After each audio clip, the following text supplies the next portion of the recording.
Bases drop. Tuesday thoughts here. SDH AM. John here. You there. The hair's out of control. I'm gonna. This battle is just not a battle I can win. I just, you sit there and you look at yourself in the monitor and you're going, yeah, it looks like it's going to behave, and then all of a sudden it's not. So, not happening. Anyway, jam it in there and try to make it look like it's something resembling hair. Good morning, Ricky, and morning to all of you. It is Tuesday thoughts. SDH AM. Here's the rundown for the morning. In hour number one, we're going to look at transfer deadline day. We've got some sound from our friends at Sounder at Heart as they discuss the Obed Vargas transaction, Seattle to Atletico de Madrid. We'll go into that. We'll look at the Premier League, look at what happened, what didn't happen, what's left on the board, because Turkey still has another couple of days left in the window. One transfer has gone by the wayside already this morning, and we'll get into all of your transfer deadline day stuff and your residuals there. OFC Pro League continues, and we had a goal at 90 plus 14. 90 plus 14, people. We're getting all of this. There's a lot of draws. There are a lot of draws going on, and William Cardona continues to get goals for Vanuatu, and we'll let you know where things stand in the league there after they played.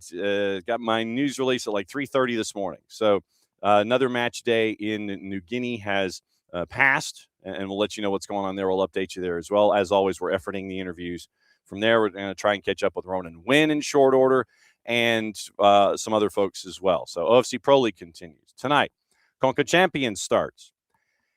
And I don't know if I want to be in Hamilton, Ontario. If I've got to be there, yeah. And we'll see what happens tonight in Hamilton, Ontario. We'll look at the three matches. We've got a preview of what's going on from our buddy Christian Jack and One Soccer. We'll let you know what's going on there. Forge playing tonight, and we'll give you a weather report because you're going to need it. And still trying to figure out where outside of One Soccer you can watch this one. The 9 o'clock and the 11 o'clock, they're on 2-day NA doubleheaders and such, and we'll get into that and what to watch, where to watch it, and how to watch it. But it looks like the early game isn't going to be up anywhere. At least it's not right now. So check your providers, and we'll figure out what's going on with the early game, the coldest of the three.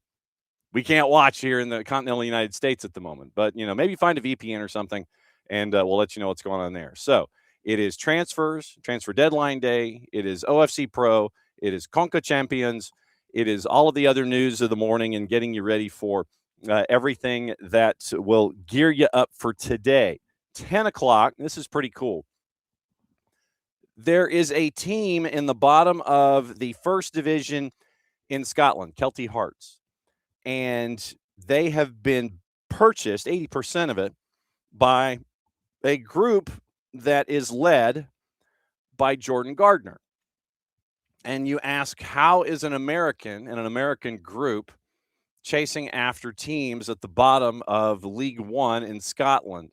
Well, that's what we're going to find out. We're going to find out about Jordan Gardner. Going to find out about MCOs, what he sees in all of these properties, and what he's looking to do with it all. That's at 10 o'clock. We'll catch up with Jordan Gardner and find out about what's going on with Kelty Hearts and his group. He has kicked the tires on a couple of groups in the past, Swansea being one of them, and we'll have to give full disclosure about what's the Swans Trust and all of that. But there's a specific philosophy that they have in mind, and it's intriguing.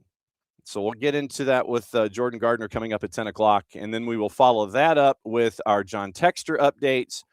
And there was an interview that he did, in addition to all of the new reporting that is going on in Brazil, and we do have some new reporting.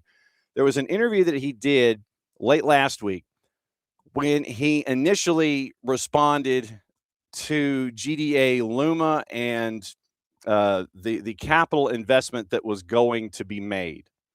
And we're still waiting for the completion of that investment, or the acts tied to that apparent investment that is supposed to lead to certain people getting paid and certain issues being taken care of when it comes to transfer embargoes.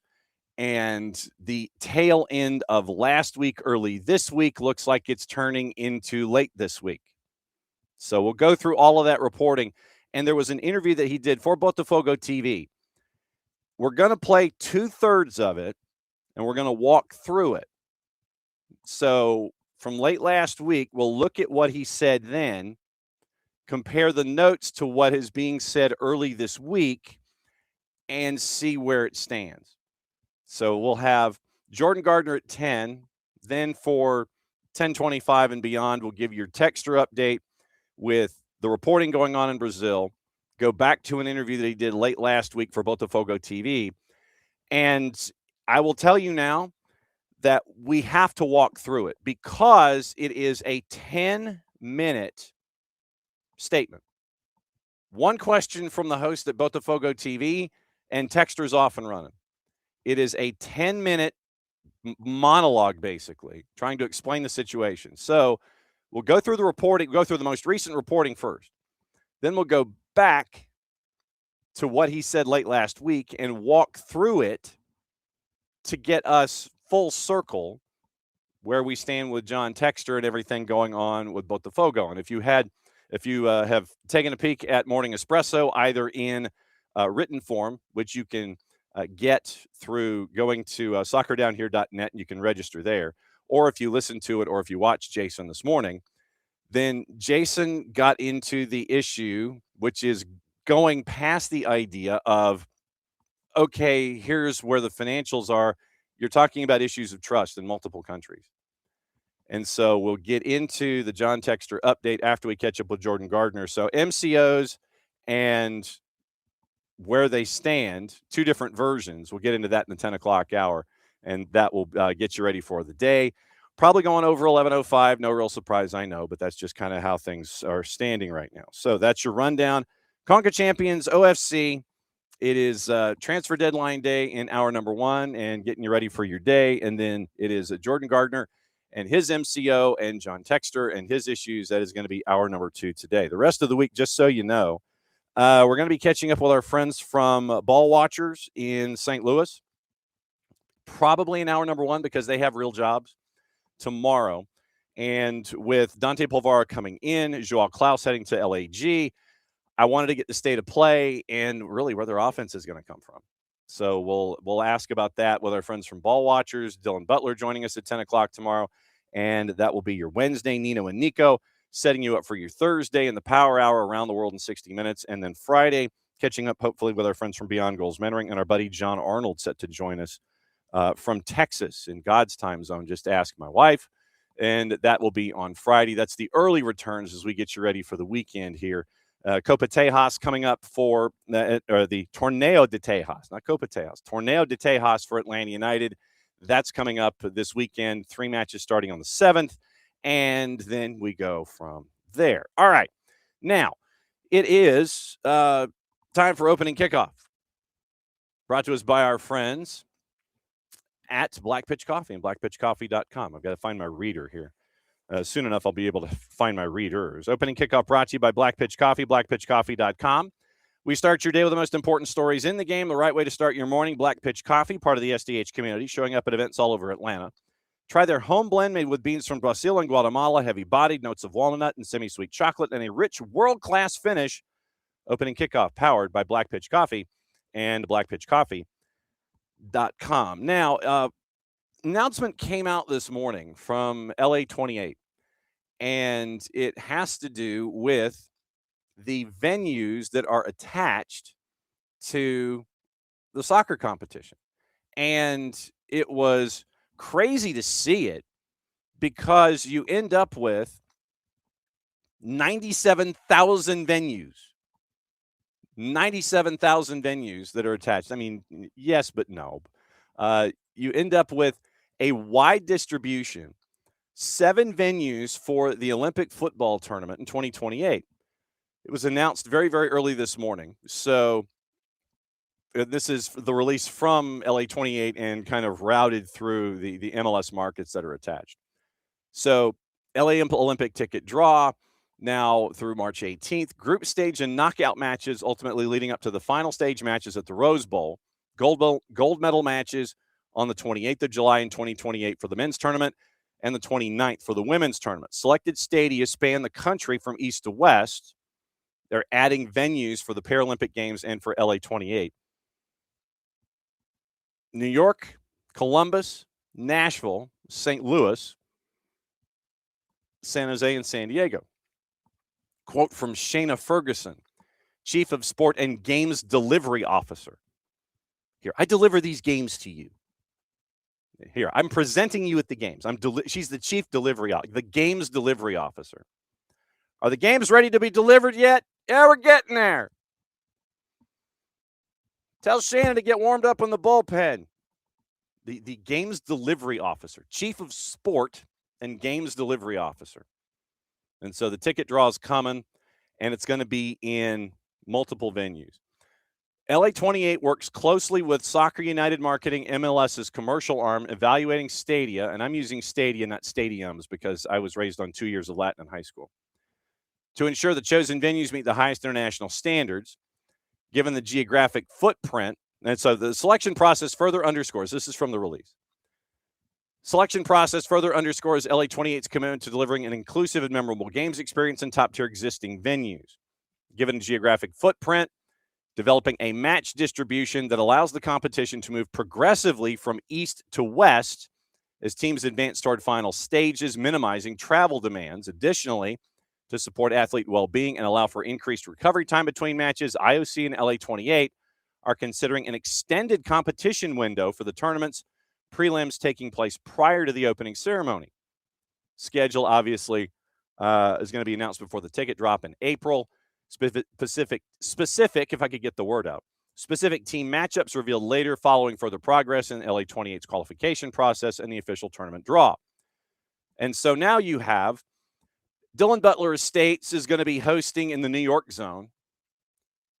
Columbus Stadium, the Death Star, is going to be home of the Columbus zone. Geodis, and they're referring to them as City Stadium. So literally it's like New York Stadium. Sound familiar? Columbus Stadium. Nashville Stadium, it's Geodis. St. Louis Stadium, it's the pink stadium. Purina is the sponsor. I can't think of I'll have to ask ball watchers tomorrow. St. Louis Stadium in the St. Louis zone. PayPal Park, San Jose Stadium. And then the Murph Dragon, San Diego Stadium. Home of San Diego Football Club, the Wave, and San Diego State University.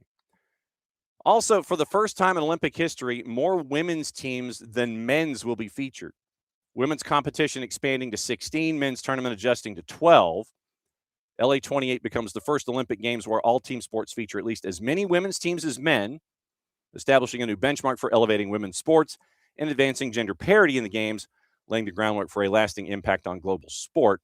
And so once again, registration, if you should feel so inclined, through March 18th for the LA28 Olympic ticket draw, and they give you a link if you find the article. But anyway, go to LA28 if you're interested in doing that.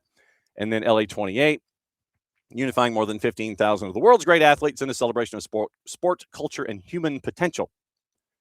So there's no cost to registering, but I'm sure that the cost of the tickets will be astronomical, at least the closer that you get to the West Coast. So you're adding these venues. The rationale being we're going to start your preliminaries in the East. We're going to work you to the West. So if you don't make it out of your prelims, hey, at least you had a fun time in Columbus and Nashville, maybe St. Louis.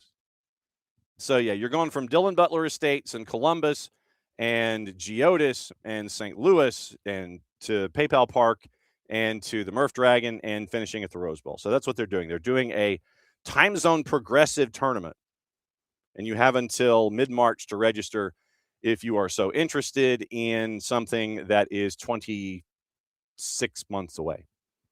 Get in line now. And so the Chief Delivery Officer and the Chief of Sport and Games Delivery Officer can present to the format. And I actually dig this because if you have, especially with the women's tournament having more representation than the men's tournament, you wonder if there are Olympic committees in some of these countries that may qualify, that it will be a first for them, much like we see in Women's World Cup action, where it's you have teams qualifying for the first time, and it is their first time on this kind of a world stage, and you have the tournament being what it is in its current format. And so I think to make it more cost effective for those minnows that are learning in these kinds of formats, I find that interesting. It's an interesting way to do it. We're going to start you in the East. You keep winning, you go to the Midwest, and you keep winning, you go to the West, and then you finish in the West. And so I'm intrigued. I like the idea for financials. I do like that, to make sure that it's somewhat more confined instead of having to travel from one end of the planet to the other. And you have, say, oh, you're in Seattle, and then you go to Salt Lake. Oh, and then you go to Houston. Then but the interesting sweep of the time zones, I find that interesting, as they have the part of this. So there you go with all of that. So Ricky asking questions.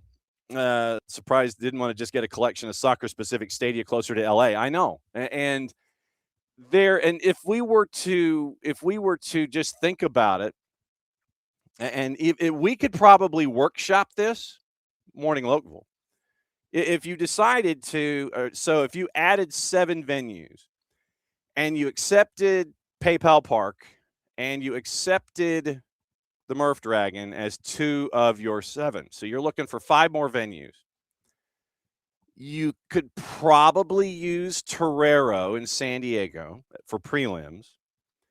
You could use, let's see, where could we go here? I mean, it would have to be something that is not considered to be a venue present.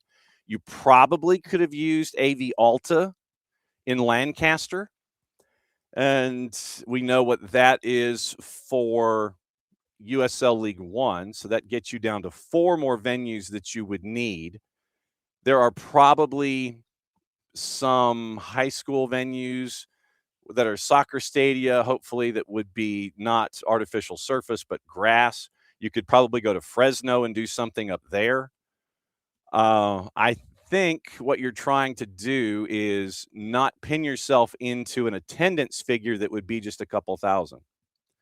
And kind of like where the Club World Cup put themselves in venues that were MLS venues, I think you're trying to apply the same premise to the Olympic tournament in 28 that you are, that we've seen in the past with like Club World Cup and stuff like that. But no, we could definitely, if we workshop this for about 20 minutes outside of the venues that are currently here. So if you, like I said, if you pulled the 5 venues that are not the Murph Dragon or PayPal Park, you could go to, you could probably go to Torero Stadium at USD, AV Alta in Lancaster, something at Fresno State, Harder at Pepperdine. I don't know if it's being used. Harder at in Santa Barbara. I don't know if Harder is being used for anything. It might be being used as a training facility. So you'd have to know the training facilities and then apply it from there. But off the top of my head, it would be something like Fresno, AV Alta, Harder in Santa Barbara, USD, and a 5th one that we haven't thought of that would probably be really easy to figure out if we decided to build it. Fullerton with the LAFC2, since LAFC2 played at Fullerton and they're moving this year. But there's your 5 venues right there. But once again, you're looking at wanting to have a lot of folks come in to see the tournament, and the capacity of those places is not going to match PayPal Park or anything like that. So we could fill it with no question. We could probably fill it, no question, with venues. It's just knowing practice facilities, where they are, who's being used, and then all that kind of stuff. And you'd probably have to branch it out a little bit, work your way up the coast, maybe in Portland, maybe in Seattle or something like that. So we could workshop it and get it done like that. And we could deliver the games. But right now it's those 5. But I'm intrigued by the idea of getting everybody to see these venues and working your way east to west, and if you get bumped out, then shoot, go to Nashville and stay in Nashville and go down to the boardwalk. If you lose in the prelims, you don't get out of group, then you're just marooned in Nashville. Oh no, not that. So that's So $28 is the in. It said $1 million tickets for $28 total or per sport is the big question. So $1 million total. And so you're looking at a lot of tickets available for $28 base.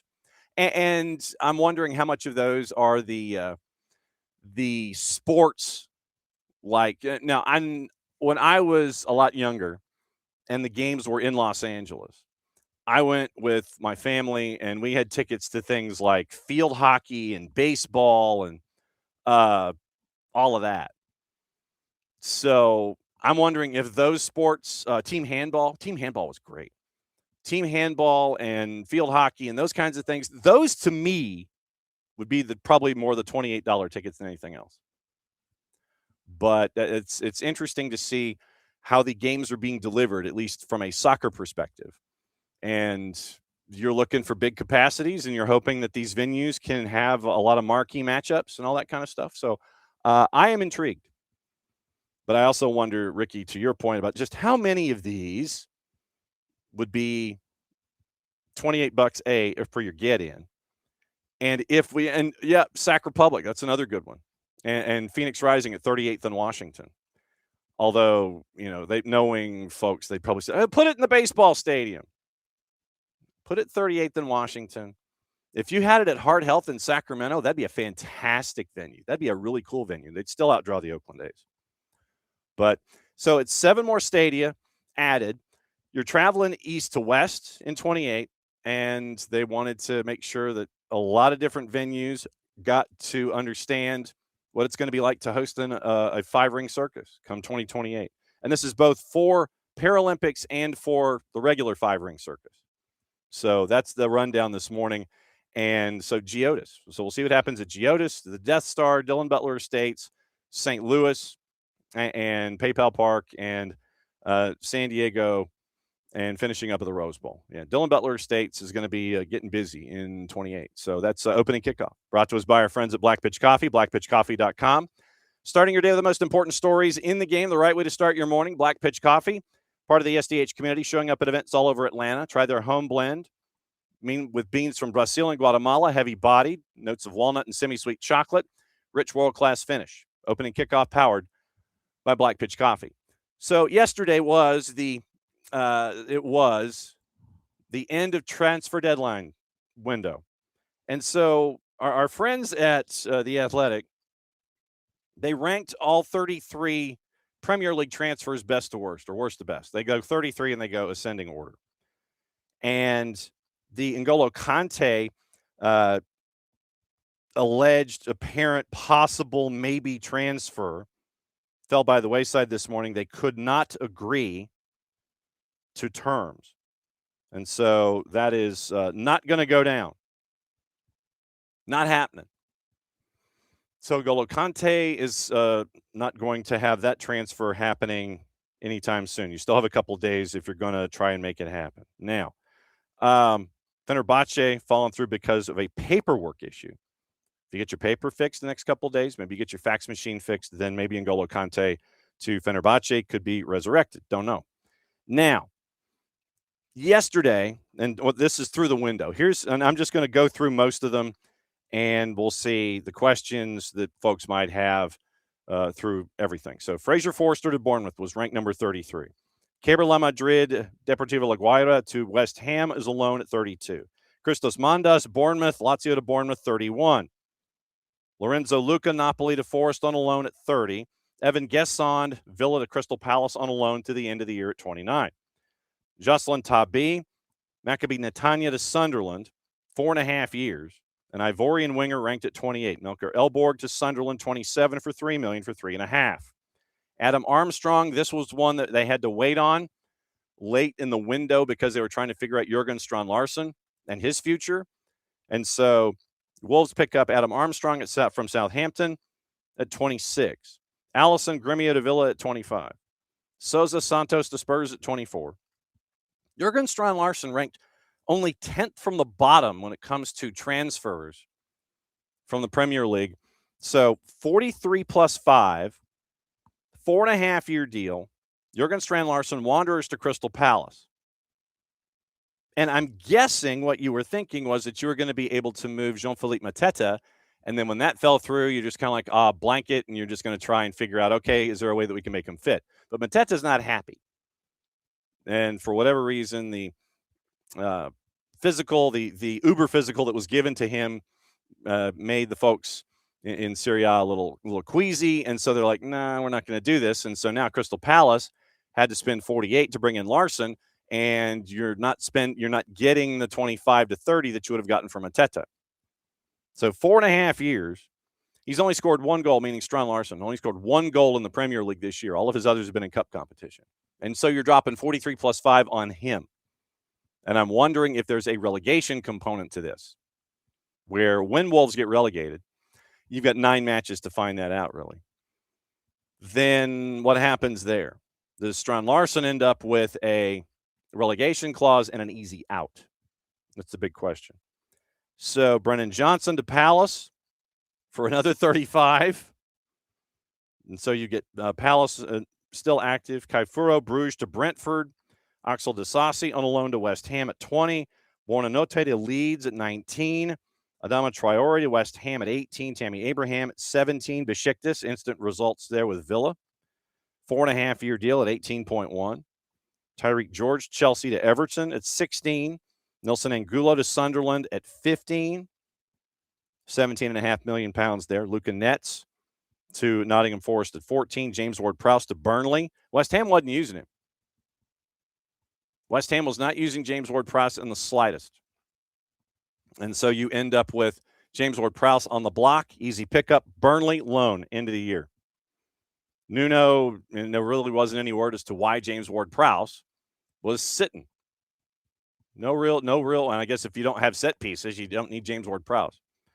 Stefan Ortega, interesting one to Nottingham Forest for £500,000. Giving, once again, cover to John Victor, bringing in a bunch of keepers. Pascal Gross back to Brighton. Valentin Tati Castellanos to West Ham at number 10. Pablo Felipe Gil Vicente to West Ham at 9. Angel Gomes to Wanderers on a loan. Ryan to Bournemouth for 24.7, 19-year-old, 5.5-year deal. Conor Gallagher to Spurs. Alex Toth to Bournemouth. Bournemouth's getting a lot of sneaky business done. Alex Bob to Fulham at 4. Semenyo to Manchester City at 3. Douglas Luiz to Villa at 2. And Mark Gahey to Palace at number 1. So £397 million spent in the winter, more than $3.5 billion spent overall in the transfer window, which is crazy when you think about it. Jeremy Jacquet, once again, the £55 million deal to Liverpool, but he's going to stick with Rennes until the end of the year and then come back. So those are the numbers that you're staring at with transfers in the Premier League and all the money that they're being spent. The big four, Spain, Germany, Italy, France, combined to spend £447 million during the window. Net spend of just £39 million. Ligue 1 and La Liga clubs recouped more than they spent. MLS clubs are the second highest net spenders this winter, which was crazy to think about. Absolutely crazy to think about it. MLS clubs, the second highest net spenders this winter. Premier League, Serie A, Brazilian Serie A, MLS. Second highest net spenders. And it's just slightly above the Bundesliga. It's the Premier League, MLS, Bundesliga. 1, 2, 3 in net spend. And so you saw a lot of moves from the Premier League in this January window. Now, one move that we talked about yesterday and we talked about with Nico was outside of the Premier League. Obed Vargas, it was discussed when we had Nico here on Thursday. Obed Vargas was being linked outside of Seattle. And as it turns out, a couple $1 million later, Obed Vargas is transferred from Seattle to Atletico de Madrid. Great for the dossier of Seattle.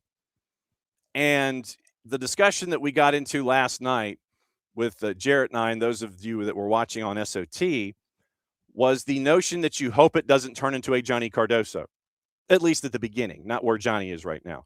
But You pick him up to play him. There's talk of a loan. But here's how it all broke yesterday for our friends at Sounder at Heart. And this is a conversation that Jeremiah O'Shan had with our buddy Nico Moreno, once again, courtesy of our friends at Sounder at Heart. Here's how it broke down from Nico's perspective. After we did our show, I was up till 2 a.m. of Saturday trying to figure something out because things were starting to connect, and I was starting to get some indications that things were happening. And unfortunately, in the morning of, the big boys got it, and both you and I both knew, I think, that the Fabricios and the Merlos were going to have the inside lane on this, between where the information was coming from, the team that could potentially be getting Obed Vargas, and the fact that we were at a whole different other time zone that was making it very difficult to get certain information, and therefore they got it first, and props to them. But now that we have been able to confirm, at least through one source, that this is a done deal, and by the time you put this up, Jeremiah, I'm sure is going to be even more certain. We can talk about how it all came about, what it means. I'm happy for Obed. I think the biggest piece of news will be where he goes. I know that Celta Vigo has been the trending team, or the one that at least one person has told me that there's absolutely talks to potentially, not through his representation, but throughout the conversations of the negotiation, Celta Vigo has been thrown out as a team that could potentially take him as part of a loan. But talking to some media members that I know in Spain, they were also telling me that Celta Vigo actually is waiting on some movements, specifically to a midfielder from Lazio that they had been talking to, and so that there is a lot of moving parts, and therefore they don't doubt that there is a need.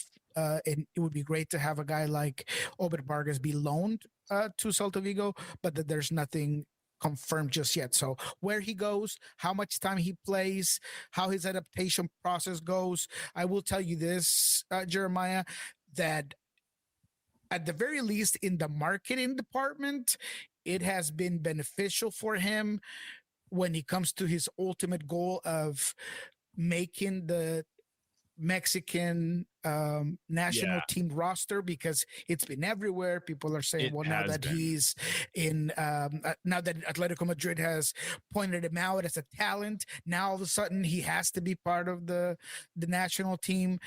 But I still believe that it will all go back to whether or not he's playing minutes. And so it's been a spectacle. It's been all kinds of information about Obed Vargas everywhere. And so, yeah, that's kind of part of it. That's our buddy Nico Moreno, Sounder at Heart with Jeremiah O'Shan, when the Obed Vargas discussion came to the fore yesterday. And we mentioned net spend for Major League Soccer. Here are the transactions that happened yesterday in the league, just to give you an idea. Chicho Arango loaned officially from San Jose to Atletico Nacional. Apparently, his salary is down to $800,000 just so he could go home. Cole Bassett, Portland from Colorado, up to 3.6 intra-league deal, cash for player trade as a U22. Noah Ilo, we mentioned the $4.5 million deal there, transferred from Red Bulls to Bristol City.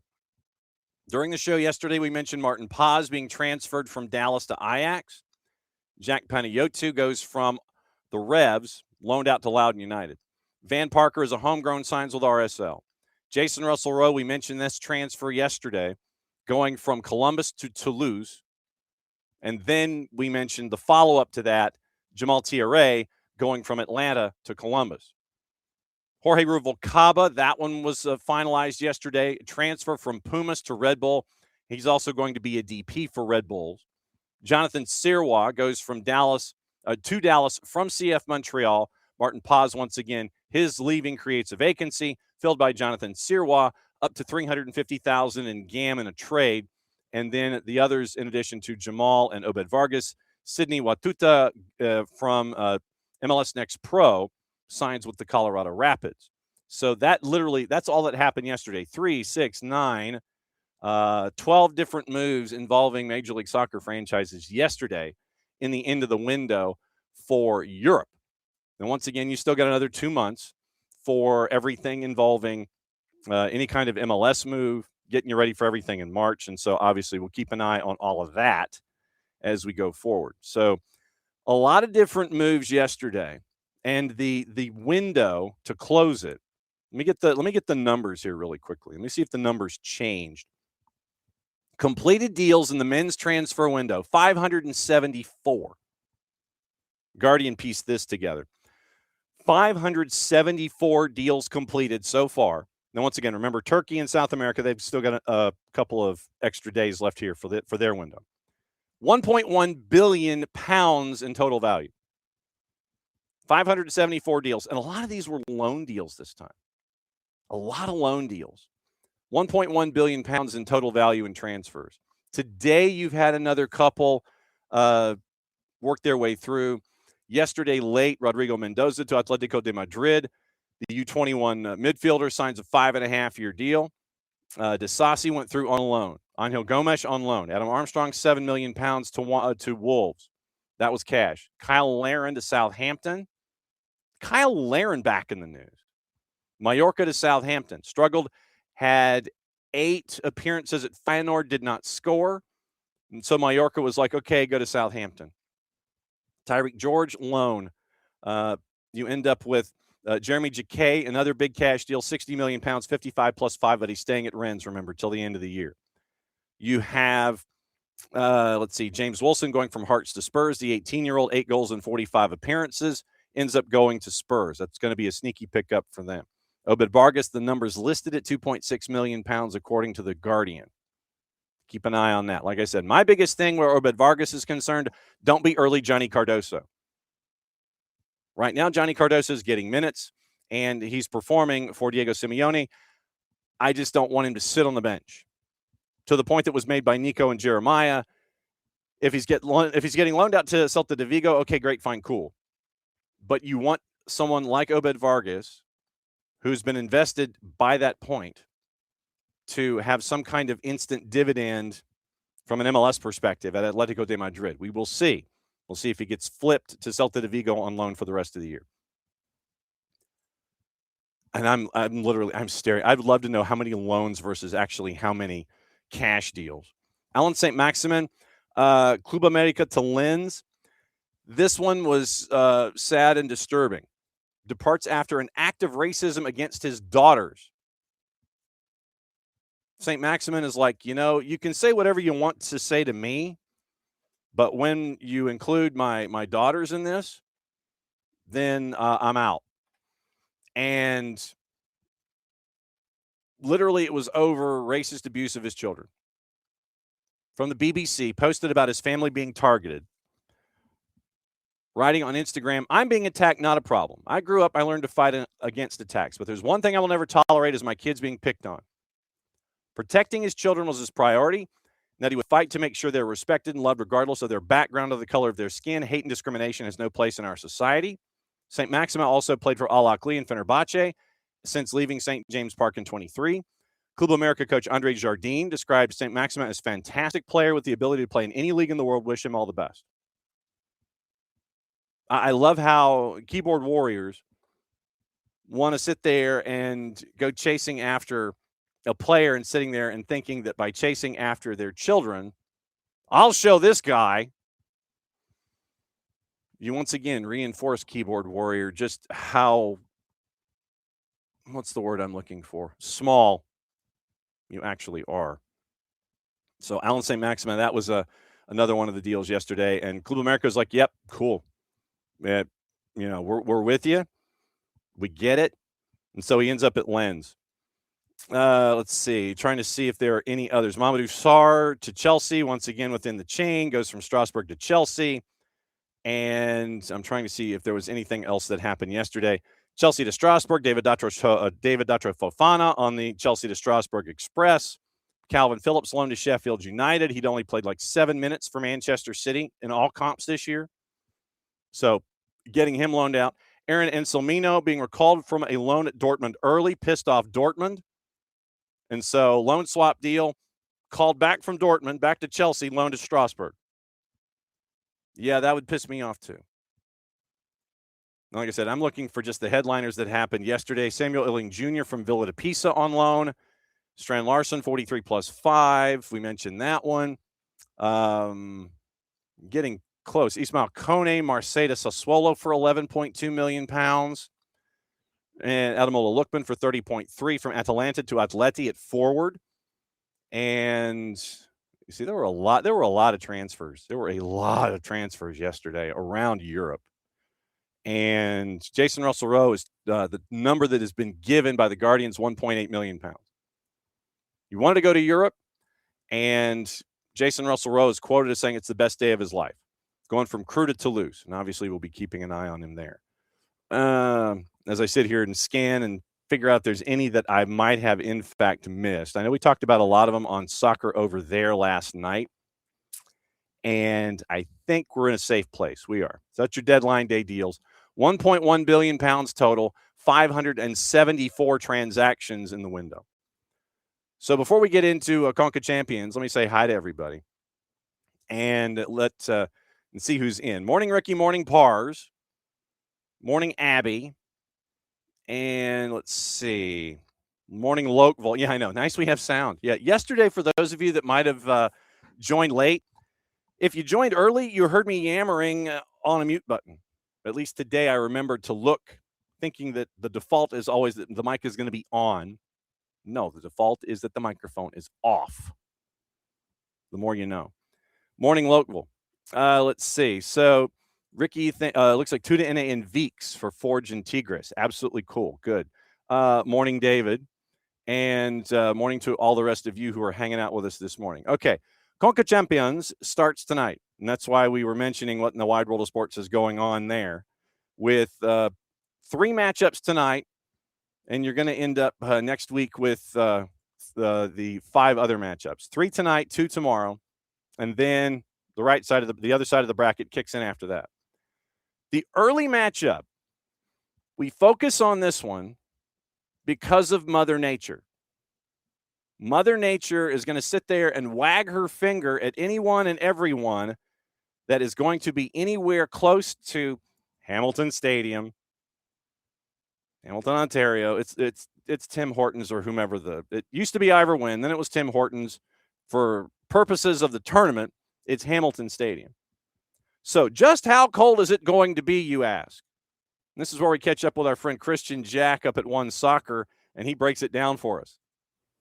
Hello, everybody from Hamilton, Ontario. Christian Jack here ahead of Tuesday night's game between Forge and Tigris. The weather is snowing, and here are 3 things you need to know. Storyline number 1, it has been 73 days since a professional soccer ball was kicked in this country. Vancouver Whitecaps triumphing over LAFC in the MLS playoffs back in November. Now, if you think it's familiar that this stadium and this team has opened up professional football in a calendar year in the past, well, you'd be right. This is the 3rd time that they've done it and the 3rd different Mexican giant in a row in this competition to be here. This time, Forge get Tigris, the 2020 winners, Andre Pierre-Gignac, Angel Correa, the World Cup winner, and of course, Canadians' own Marcelo Flores. Should be a brilliant test for Forge, who have obviously played Mexican opposition in the past. The last 2 years, Monterrey and Chivas Guadalajara, and Cruz Azul 2 years prior to that. Storyline number 2, and it has to be Forge FC, the club themselves. Back once again where everybody in this region wants to be, in the premier competition, the CONCACAF Champions Cup. If you're unfamiliar with what that is, it's essentially what UEFA has with the UEFA Champions League. This is also Forge's 58th game, either in CONCACAF, domestic playoffs, or the Canadian Championship since 2019. No other Canadian team are near that. The Whitecaps are at 49, and everybody else, TFC included, are below 30. A remarkable achievement for Bobby Smirniotis. A reminder, I have sat down with him recently, and that is now available on our YouTube page. Last but not least, the storyline, of course, around the weather. We have major snow here in Hamilton, Ontario, and frigid temperatures to go with it. We expect the temperature temperature to be around minus 15 degrees Celsius at kickoff, which is 7 o'clock Eastern on Tuesday night. That will put it around about one of the coldest games in the history of CONCACAF club competition, rivaling, by the way, the two games that Colorado and Toronto FC played back in 2018. And let me tell you, I was there. It was freezing. Just to put a bow on all of that, TFC beat Colorado that day to get through to the quarterfinal, where they eventually would play Tigres, the opponent here, on Tuesday night. Kickoff, 7 o'clock Eastern, live on One Soccer. Pre-game starts at 6:30. See you then. What our buddy Christian Jack said. So, yes, it is the more you know. It is, in fact, the more you know. Now, Christian mentioned the temperature. I want to check and see what it's going to be like right now. I want to see what it's going to be in Hamilton, Ontario for that 7 o'clock kick. The other ones, I'm not so worried about. Not so worried about the others. Really not. So it's like, I don't want, as much as I love Harris County, I don't want Hamilton, Georgia. Hamilton, Ontario, Canada. Now, courtesy of our friends that have a channel that does the weather. Right now, this very second, 27 degrees. So the wind, west-southwest at 7. Air quality is unhealthy for sensitive groups. That's not good. So right now, it's 27 degrees at 9:51, 10 minutes to 10. And you're at 10 minutes to 10, and your air quality is already unhealthy for sensitive groups. 82% humidity. Now, as we go into the day, snow showers are going to kick in about 9 minutes. Where's Cantori when you need him? Feels like 19. So, we go later in the day. I'm not signing in. We go later in the day. At kick, it is going to be allegedly 19 degrees.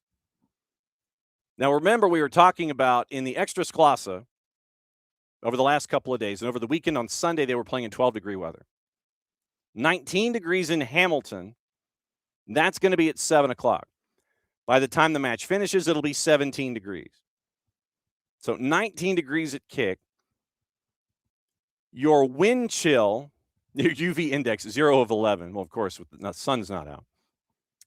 80% cloud cover, no snow, but it's going to feel like 8 degrees. The initial temperatures that they were giving in this situation, they were looking at, so minus 15, minus 16. The easiest way to convert, double and add 30. So minus 15, minus 16, you're looking at close to 0 degrees. Right now, it looks like you're going to get a bit of a reprieve. It's only going to be 19 at kickoff in Hamilton, Ontario. But the coldest games in the last decade have been minus 16 degrees. So that's 32, add 30, minus 2. So it looks like you're going to be okay. Clouds are going to help you out because initially it was going to be very clear, which meant that temperatures were going to plummet. And if you got to watch the video version of Christian Jack's report from Hamilton Stadium, A, he was juggling snowballs, which I give him full credit for. B, snowdrifts were on the edges about 7 feet tall. It's a turf surface, and so everything was cleared, as you heard the blowers in the background. But you ended up with sunshine. You were thinking it was going to be okay. And then the temperature was going to plummet. But with clouds coming in, it's only going to be 19, he said. So 19 degrees at kick tonight. So it won't be that cold, as he puts quotation marks in the air. No, Abby, absolutely not safe for people to be outside for any length of time. You are absolutely correct. That is absolutely true. But that's what kickoff is going to be tonight for Tigres and Forge in Hamilton, Ontario. Juice boxes, by the way. Tigres in leg one, minus 167 on the road. 90-minute draws a plus 276. Forge is a plus 423. And I wonder if I'm head coach Bobby Smirniotis for Forge, if I try on that turf surface to remind Tigres that they are in those conditions. Hit them hard tackling, body checks, the whole thing. Almost turn it into the Hamilton Bulldogs over at Copps Coliseum. Show them what the Golden Horseshoe is all about. Do that early, remind them, then you don't want to be there, especially if you get a goal on the board early. Wouldn't surprise me if Forge got the win, 1-0, 2-1, something like that. I don't see Tigres winning. I do see Gignac staying at home. And I think Forge keeps this one pretty tight, but I will be intrigued about conditions. Olimpia and Club America. That is going to be the second one tonight. And that one's going to be at Olimpia. Not the one in Paraguay. No, the one in Honduras. Yes. So in Honduras tonight, you're going to have the temperatures more than 19 degrees Fahrenheit, by the way. And it is going to be another one of those pesky places that you sit there and it's like, just get out in one piece. Club America favored, but less of a favorite. Going to Honduras at a minus 135, draws a plus 256. Olimpia is a plus 343. Then a late night at the Murph Dragon. This one should be fun. And I hope the San Diego FC fan understands the importance of this. I hope that the Murph Dragon is packed for this matchup against Pumas. Pumas fans will travel. It will be loud for Pumas. Absolutely it will. And so Pumas, they are a dog at the Murph Dragon at a plus 286. Draws a plus 254. San Diego FC favored at home. The only home favorite tonight, 11 o'clock kick. They were minus 118 in leg number 1 at home. Those are the 3 tonight. 2 more tomorrow. Selejeu hosting Monterrey and Vancouver FC, the decided underdogs in the CAN PL. They're taking on Cruz Azul. Cruz Azul favored right now at a minus 455. Vancouver FC is a plus 930. That's the numbers right now. And so we'll be interested to see how they change coming up in a bit. So before we bring in Jordan Gardner to discuss MCOs and American investment coming up around the corner, what to watch, where to watch it, how to watch it, once again brought to us by our friends at Fanatis, fntz.co/soccer down here. It's important to them. It's important to us. It's important to you because you get to add more matches to everything you're already watching with Fanatis. You get all the be-ins, and I mean all the be-ins. You can watch the CAF Champions League going on right now. You can watch the Polish League, the French League, all of the different leagues. They're up there and running. You can watch the CAF Champions League. That's up there too. Tigo Sports, you've got, who else? TVV, CATV, Liga 1, Liga 1 Max Pro, CDO, CDO2, for the fans, all the things, all in one place at Fanatis. Matches from Argentina, more leagues from South America, not just the Premier divisions. You get Premier Bs as well. All in one place, one subscription, one home. Fanatis, fntz.co/soccer down here. So what is on today? We mentioned what's going on with the CONCACAF Champions Cup. Polish League at 2:30, Copa Libertadores, the strongest in Deportivo Táchira at 7:30. That's on BN as well, BN in Espanol simulcasting. FS2 has CONCACAF Champions Cup. Fox Deportes has French Cup at 3. French Cup at 3. ESPN Plus, 2 to NA simulcasting the late games in CONCACAF. ESPN Plus, A-League, Dutch Cup, German Cup, Copa del Rey, Albacete Barcelona is at 3. Fox ONE, Fox Soccer Plus have the French Cup as well, and CONCACAF. Paramount Plus, English Championship at 2:45. League One at 2:45.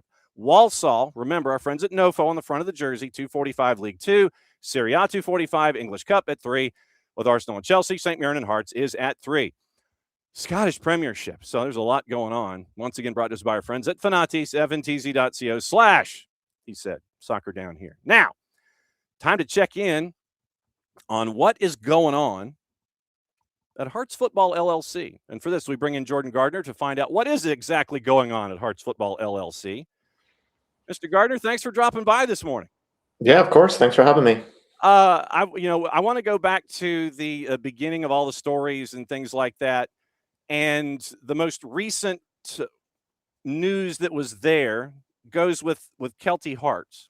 Mm-hmm. And I know that as businessmen, you look for assets that you think that you can sit there and you see that they're a diamond in the rough and it's an 80% stake that the group ended up with. What was it about this diamond in the rough at the bottom of League One in that pyramid in Scotland that you sat there and you're like, yeah, I think we can do something here?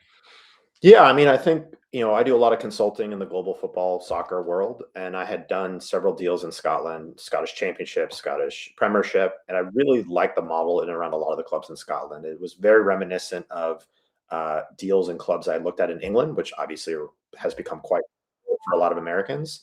But the clubs actually, for the most part, were well run, financially sustainable.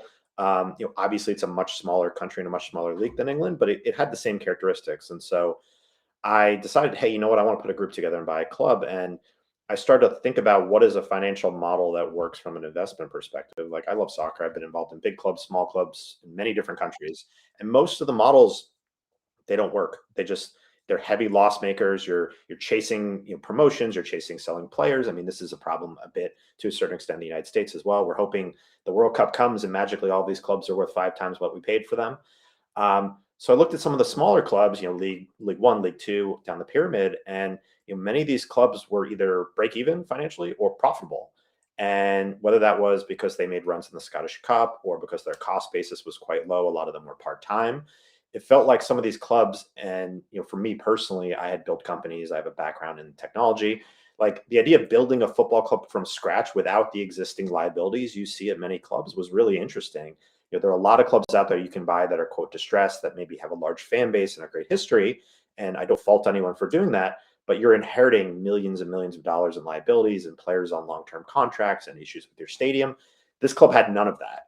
And so start to look at this club, Kelty Hearts, and said it's in a great geographic location. It's in a good country, doesn't lose money, has a great story, has a bit of a Wrexham story. We're not doing a Wrexham here. I get tired of hearing the Wrexham thing a little bit, as much as I have a lot of respect for what they've done. Right. This club has gotten promoted 3 times from the 6th division up to League One, and now they've been in League One for 3 seasons. Obviously, they're struggling a bit this year, but for us, we think we can take this club to the next level. It's a small community, but it's a growing community. And we know there's limitations. There's a ceiling on how big this club can be. But whether it's, cup games where, we're playing a big club in Dunfermline this weekend, whether it's getting promoted to the Scottish Championship and being the best financially sustainable, well-run part-time club in the country, we think that model in and around the kind of smaller clubs makes a lot more sense than coming in to a club that's losing a lot of money and you're just chasing. And that's not fun for anyone. That's not sustainable. And that doesn't work in the long run for many, many football clubs. How much due diligence in these cases do you do? How far back was the thought pattern here to try to sit there and pin down Kelty and go, yeah, that's the one that we're going to be looking at? Yeah, so this specific club I spent about 6 months on. So to your point a little bit earlier, the club is obviously not having a great season on the pitch. But when we first started this conversation, it was before the season. So we kind of had this model in and around the club before we knew what the results would be this season. I had spent enough time in Scottish football on the consulting side over a period of years that I didn't need to do a lot of diligence. I knew the landscape. I knew which clubs I thought were more attractive, which ones weren't. Typically, if that wasn't the case, it would, if you do it properly, it could take months, if not years, to properly vet a market and look at clubs and figure out, because again, a lot of it depends on what's your risk tolerance. What are you looking for as an investor, an investment group? Is it infrastructure? Is it a youth academy? Is it good geographic location? Is it a combination of all of the above? And so it's figuring out what your priorities are. Luckily, in this case, I had a good lay of the land going in, so it wasn't too difficult for me. When you look in these situations, and I know that you're looking at it 3-dimensionally, you're probably looking at it from first team, possibly women's, if there's a component there, academy, community, all these kinds of things. How risk averse are you? How realistic are you? You're going to be losing money, but do you set a ceiling for yourself when you're looking at all of this stuff in 3 dimensions? Where are your limits these days? Yeah. I think the good thing about a transaction like this is when we bought into the club or bought the club, all the money that we bought the club for goes into the club as growth capital, which isn't always the case, or oftentimes is not the case. If you own a football club and I want to buy it, I'm giving you the money and you're putting it in your pocket. In this case, because it's a community-owned club, we were able to commit a certain amount of capital over a period of years to buy the club. So that gives us a lot of room to invest in infrastructure, growth, women's academy. They don't really have a lot of that. They have a very young academy. They don't have a women's team. There does need to be some infrastructure investment. So from a risk factor, there's very low risk because we've committed this money anyway as part of the transaction. So for us, it's a free pool of money to grow the club. And for us, that amount of money, will last us the whole time horizon of the investment. Really what comes into play is how do you allocate that, right? I think a lot of people in European football might come in if they don't know any better and just dump all that money into the squad, the first team squad. We got to win games. And I think, there might be a little bit of that, but for us, it's more holistic about infrastructure, about the, as you said, women's, all the areas of the football club. How do we improve and bring it up? Player performance, all these kind of things. So, I think what's interesting is that clubs of this size and this level, and you could probably go to the National League in England or the third or fourth tier in France, Spain, Italy, same thing, is they don't have a lot of resources. They don't have people who've run, for the most part, sophisticated football clubs before. They don't have a lot of capital backing. So we're kind of coming in, checking all of those boxes and saying, we think we can be way ahead of our competitors in terms of bringing in this expertise and be able to hit well above our weight. And so I think that's kind of what we're thinking. But like generally from a risk tolerance perspective, it's quite low. The budgets are low. The liabilities are low. Very much this is all, we look at this as an all upside project. We think there's lots of room for promotions and success on the pitch. They haven't sold players at any sort of significant level. That's upside. The academy, you're probably looking 5, 6, 7 years down the road to start to sell players as well to the academy. That's all upside as well. So really it's this balance between keeping your costs down and, realizing the upside. How hard is it to be patient in an investment like this? Because I know the fans have an expectation. You as a businessman and Hearts football has an expectation when it comes to profit and loss. How long did it take you to understand, okay, we've got to be patient in this and not expect an instant return? So it's not difficult for me. I've done this many times before. I think if you are a new investor, if I threw you into a European football club, it might be challenging. I think a lot of folks don't understand, particularly when it comes to, changing culture, building rosters, selling players, that takes years. For us and my last project in Denmark, it took us about 3 full seasons before we start to see any sort of ROI on player sales. It took us 3 to 4 seasons to see any sellable players coming out of our academy. We did get our club promoted relatively quickly within a year or two, but no one should ever go into this looking for dividends. Like, hey, we just made a profit this season, we're going to put some money in our pocket. Like, that's not really how this should work. It's much more long-term time horizon. You're really looking for the financial benefits down the road when you exit. So in this case, it's like we get the club to the championship. Presumably we're profitable. We're the best part-time team in the country. Then an investor group comes in and says, you know what, like we're interested in this to take it to the next level and level up the club. So that's the way you should look at it. I realize not every investor does it that way. Again, not difficult for me just because I've done it before. But you have to be patient in this industry. There's no quick fixes. One window will not magically, example, Kelty Hearts is struggling this season. We're struggling. Like coming in this winter window, there's very little we can magically do to turn over the roster. You have players under contract. You don't have a great selection of players available in the winter window. So it's going to take a period of time to revamp the roster. So that's, I think, one example where you really do have to be patient. How do you, and I guess this is a 2-part question, when it comes to the idea of American investment in European football? I imagine the perception going in a bunch of different circles, and I probably could do subheading Swansea City as a part of this, the ugly American aspect of it. Oh, you're just here because you're here to do turnkey and you're just here to make money and blah, blah, blah. And I imagine that there's that perception still in some circles of Americans are only over here to do that. Do you still fight that in your consultations, or or is your reputation pretty much in his Heart's reputation? So it's like, okay, yeah, we know where they're coming from. It's a little bit easier for us because people have kind of seen proof of concept that what I've done in global football is not what you described, that this is an experienced executive who respects the culture of European football. I think it's what I've seen is less a little bit about, oh, these Americans are coming in just to make money.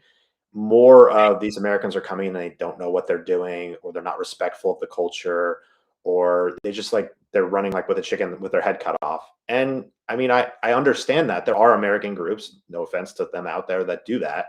And it's unfortunate when we see that. For me, it's a little bit different. And that's not to say that I haven't seen a lot of pushback. I think there is a resistance to change in European football, that maybe this is global as well, a real resistance. And people like myself, one of the efficiencies, one of the reasons I do this is because I think football clubs are generally poorly run and there's opportunities to modernize them, bring in some American ideas. And there is a lot of resistance to that. But I will say, I think it's very market dependent and club dependent. Our reaction last week for Kelty Hearts was as positive as a reaction I've ever seen doing a deal in Europe. Part of that is, I think, folks in Scotland really like Americans. It's a smaller club. But to your point, like Swansea, the amount of, again, I was just a passive minority investor in my Swansea deal, but the amount of hate and really disgusting stuff I got on social media over the years was crazy. And I can't even imagine what the majority investors got and what the folks at the club got. So there is a toxic environment in and around some of these clubs, and that does seep in partly because of foreign and American ownership. But that's, we talk about the passion for the sport in Europe and how amazing that is. The flip side of that is there is a bit of a toxic kind of association with some of these football clubs. Really, generally ones I haven't been involved with too closely, but I see it on the periphery, and it's not great. Full disclosure, member Swans Trust, have been for probably a decade, because I liked the idea of the Swans Trust as a part of what they were going to be doing with Swansea City. And then Jason Levian and that group comes in, and I'm going to bite my tongue. Jordan Gardner hanging out with his Hearts Football LLC with the purchase of Kelty Hearts. Now we're at the bottom of the League One table right now, and kind of discussing MCOs and a bunch of things involving American business investment when it comes to European soccer. Have you always thought of yourself as a builder? Yes. I played some, I don't know how many people know this, but I played like PDL. It's not called PDL anymore here. It was a USL League 2, I think is what it's called now. Yeah. I played, semi-professional soccer here. Then I started a company when I was in college. I didn't play college soccer because I was working on a company, but building small businesses, building companies, it's frankly not that different than being involved in professional sports or soccer clubs, particularly at the lower level or the minor league level. A lot of it, last week when I was in Scotland, folks are probably thinking like, oh, you're talking to the media, this is fun and this is games. Like, I'm dealing with staffing, I'm dealing with HR, I'm dealing with our payroll, like that. It's a small business at the end of the day. But yes, my background is building companies for sure. So what was it like when you had that first success, when you were trying to be that builder and you sat there and it's like, yeah, I think I can do this? What was it like hitting that first one and heading on to the second one? Yeah, I mean, I think the first kind of light bulb for me is when my company started to have a lot of success when I was still in college. And I was kind of like, oh, whoa, like I can actually, this could be a career for me. This is something that could extend on beyond. And I think for me, what was interesting is, I ran that company for about 10 or 12 years, and then I sold it, and then transitioning into professional soccer, first here in the US and then in Europe.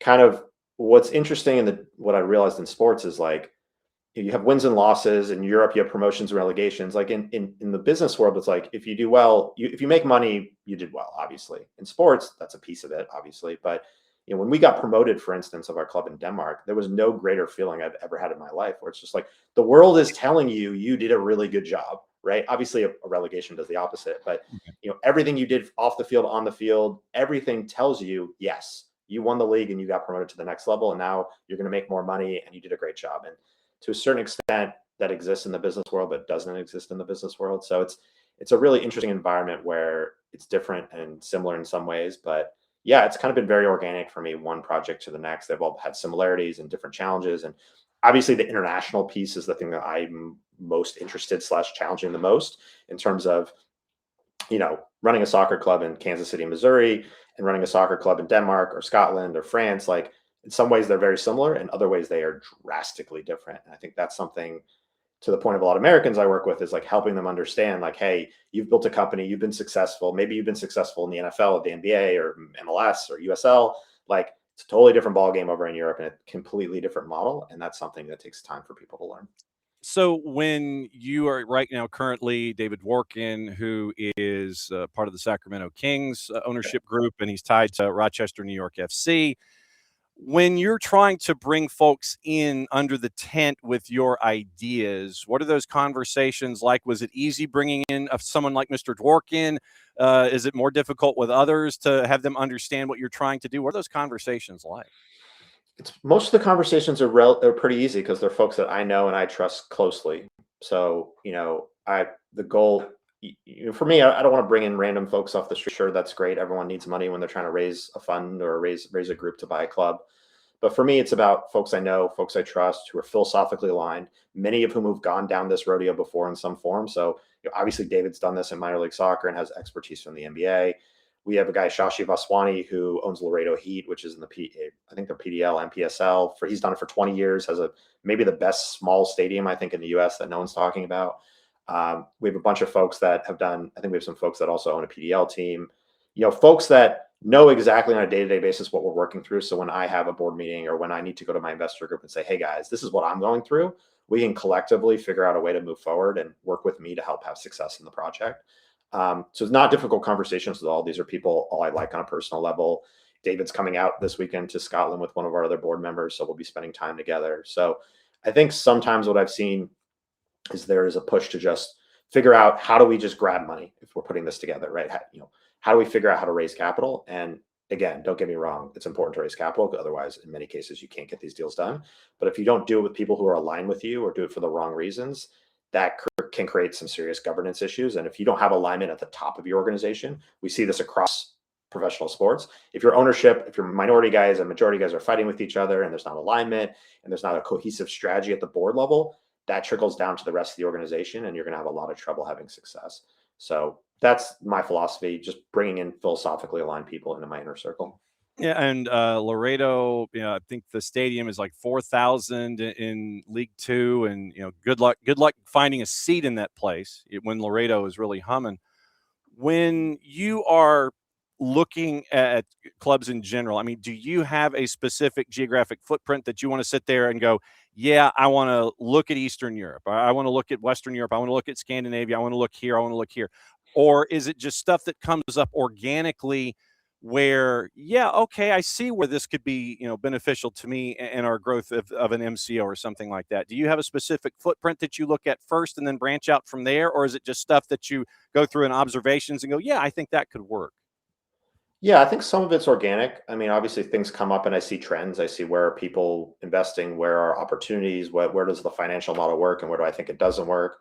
I've noticed a trend in the last, I would say, 2 years that most investors are interested in the UK and Ireland when they're going to Europe. I'm not going to say that every single one just does that, but there's been a trend towards the UK and Ireland, which start to focus my attention a little bit towards those markets. I do get asked about things like Eastern Europe. We did a project in Scandinavia.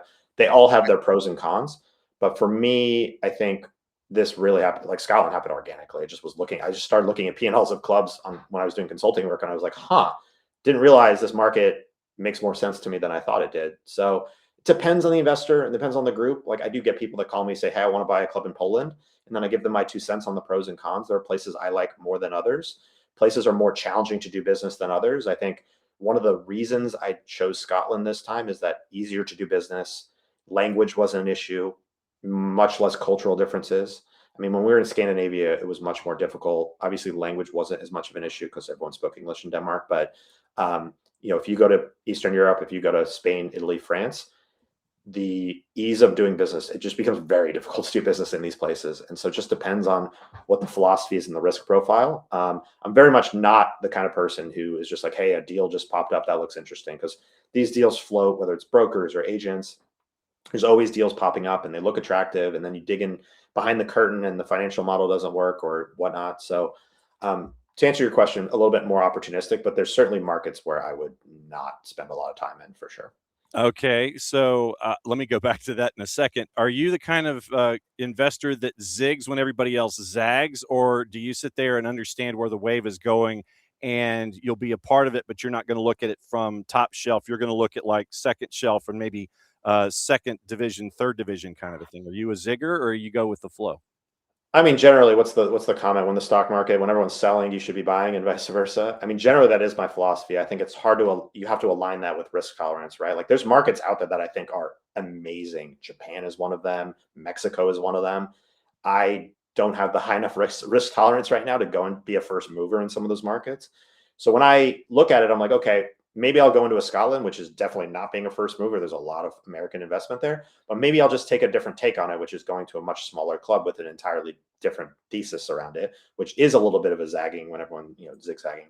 So generally speaking, I like to do things differently than others. I think there is a herd mentality in this industry where everyone's trying to kind of copy the next person. I remember a couple of years back, there was an article in the New York Times about the first American group that went into Belgium and how this was this hot player sales or player development pool.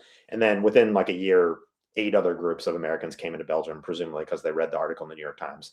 So for me, I'm like, that's not the way you want to do things. You want to be looking at undervalued markets, undervalued business models around that. And so, again, to be fair, I did Scotland, which is not off anyone's radar, but I think our take on Scotland is different than other people. So where are your red flags these days? And you can divulge them if you want, but there are some places that you don't even go. Where are those red flags, and why do you think they exist? I think generally there's just difficult places to do business. South America is one of those places. I think there are spots in Eastern Europe that are one of those places, and that comes down to ease of doing business, corruption. I mean, just corruption is a big one. Like, you're owning a business in, whatever country in Eastern Europe. Poland's gotten better. Poland has started to become a much more credible place for foreign investment to come in. But if you're going into Hungary or Slovakia or some of these countries I've seen deals in, good luck having your money protected and making sure that it doesn't disappear, and hiring the right people who you can trust and dealing with all those cultural differences, that becomes really challenging. The South America thing I find fascinating. Obviously, there's been a push towards Brazil recently, which, of course, buy a club in Brazil, you own the talent pipeline that you don't have to be buying players for 30, 40, $50 million for. But doing business in a place like that is incredibly difficult. And what's going to happen most of the times, and this goes to the MCO conversation, is if you're buying a club in Brazil, for instance, for an MCO, and you're trying to save money because you're owning the talent pipeline, if operationally, because of corruption, because of leakage, whatever it is, poor management, you're losing a lot of money. It's just going to eat into any sort of upside you have by owning the club in the first place. I think we've seen this with Textor's group a little bit too, with Botafogo. They've had a lot of success, but that's a crazy place to run a business. So those are the places off the top of my head that I try to generally stay away from. Obviously, from a player side, Africa is a really tough one. Anytime someone comes in a room and says, "Hey, I have a pipeline of players from Africa," I really roll my eyes, because there's only 1 or 2 folks I know out there who are credibly developing and identifying talent out of Africa. It's a really, really difficult spot to bring players in from, for a bunch of different reasons. So there's definitely red flags I've seen all over the industry over the years. Yeah, we are going through and when we're done here with you and me, we are going to have our seemingly daily dose of John Textor 101, which is turned into a master's class of MCO. Yeah. And dealing with that from our footprint with a lot of our fan base. You got 4 points to make up before you're even with Cove Rangers, but you've already played 23 matches, and we've actually had the folks from Hamilton Academical on and caught up with Mr. Smethurst and got his perspective on things. What's it going to take to climb out of the basement and get into the relegation playoff spot that Cove is in right now, 4 points above you, and they've got a match in hand? Yeah, so we've made some moves with the window. Obviously, it's difficult, right? We were right on the verge of buying the club, and we hadn't owned the club yet as the window opened, so it created a difficult situation. But we brought in 5 new players. We brought back the co-leading scorer of League One from last season, who played for us. He just came back this window. We're hoping to get another loan player who we had earlier in the season back, who was one of our leading scorers. So, I think we're giving ourselves a fighting shot. Obviously, it's difficult. It's a pretty deep hole we've dug over the first half of the season. But we're optimistic that the team can turn around. We're really pleased with the manager. We think slowly over time we're going to build up infrastructure. So, look, I think we have to be realistic. Relegation, of course, is a possibility. But for us, it's about building the right infrastructure in the long term, looking towards the summer, whatever division we're in, to build a recruitment strategy, bring in data, which this club hasn't used before. There's just a lot of things this club needs, and a lot of it's not going to get solved today or right now. So hopeful we stay optimistic. We've strengthened the squad to give us a good fighting chance, but ultimately the conversation is this is a 5, 6, 7 year project. Okay, and I know I've kept you into added time, and I apologize for that. So then one more question. Sure. Is relegation a failure in eyes? Because you'd mentioned that earlier, where promotion, success; relegation, failure. But is every relegation a failure, and is every promotion a success? Yes, I think so. Obviously not for us, because we just got here. I'm not going to say we're trying to keep the club up, but Kelty Hearts getting relegated this year tells you did something wrong. Something didn't work. That could be you didn't keep the players healthy enough. You didn't construct the roster right. You didn't have the right manager. You didn't budget properly. Relegation, sure, it could be bad luck or injuries or whatnot, but relegation tells you did something wrong and you need to change. And that's why you see clubs that don't change, they get relegated multiple times, right? So, it's this what was the NFL coach that's like, you are what your record is. Like your record, over a long time horizon, this is a long season, it's 36 games. Like you get relegated over 36 games. So soccer gods are telling you did something wrong. And like, that's totally fine. We know that. We know things need to change. So at times relegations can actually be a positive thing where it's a real wake-up call to organizations to come in and say, hey, you know what? We need to make changes, serious changes. The bigger problem I see is clubs that hang on. Maybe they barely stay up and they're like, oh, everything's fine. We stayed up. Well, it's like, no, you were 1 point or one match away from getting relegated, right? Like you need to make and again, to my point earlier, a lot of these football clubs have a real hard time making any sort of institutional changes. And so it's like an immovable object. Things move very, very slowly. When a relegation happens, there's a lot more ammunition for people like me to come in and say, guys, look, club got relegated. We all know change needs to happen. And so that's a little bit the way I look at it. Again, there's luck involved. You go in a promotion playoff, you don't get it. Sometimes there's luck involved, but relegation, like you're doing something wrong if you get relegated. There's no way around it. People spin it otherwise, then they're just deluding themselves, I think. Okay. Jordan Gardner, Grand Exalted Poobah, Hearts Football LLC. I cannot thank you enough for the conversation and for the education. Obviously, we saw the story, and it's one of those storylines that we continue to go down with whomever is engaged in it. And you were the next one on the list with Kelty Hearts and what you're doing at Hearts Football. We knocked on your door and can't thank you for answering your LinkedIn as quickly as you did. We really appreciate it. Of course. Thanks for having me, John. Really appreciate it. Don't be a stranger. Come back anytime, and we'll be keeping an eye on you. All right. Thanks. All right, there he goes. Jordan Gardner. If I could get my upper plate to work. There we go. Jordan Gardner, Grand Exalted Poobah for Hearts Football. 80% stake in Kelty Hearts. Right now, Scottish League One, Kelty Hearts 4 points out of the relegation playoff spot. Right now, they're at the bottom in 10th. And so this is the second time in a month that we have found someone that has invested in the League One table in Scotland. So Rob Smethurst and what we've seen there with Macclesfield and with Hamilton Academical, with what's going on there. And so it's been fun with Hamilton Academical. It's like I'm having a brain fart.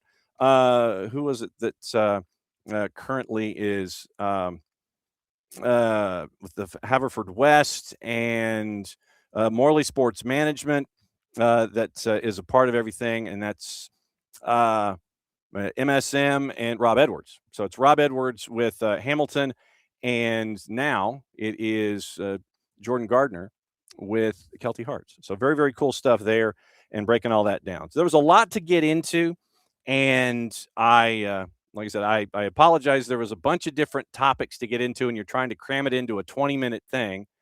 And I know I kept him long, and for that I apologize. But it was important stuff, and so it was great to catch up with Jordan and find out what's going on with his investment, American investment in Europe in general, and how things are continuing to progress there. All right, now it was kind of karmic, kismet, whatever you want to call it, that we got Jordan to talk about John Textor.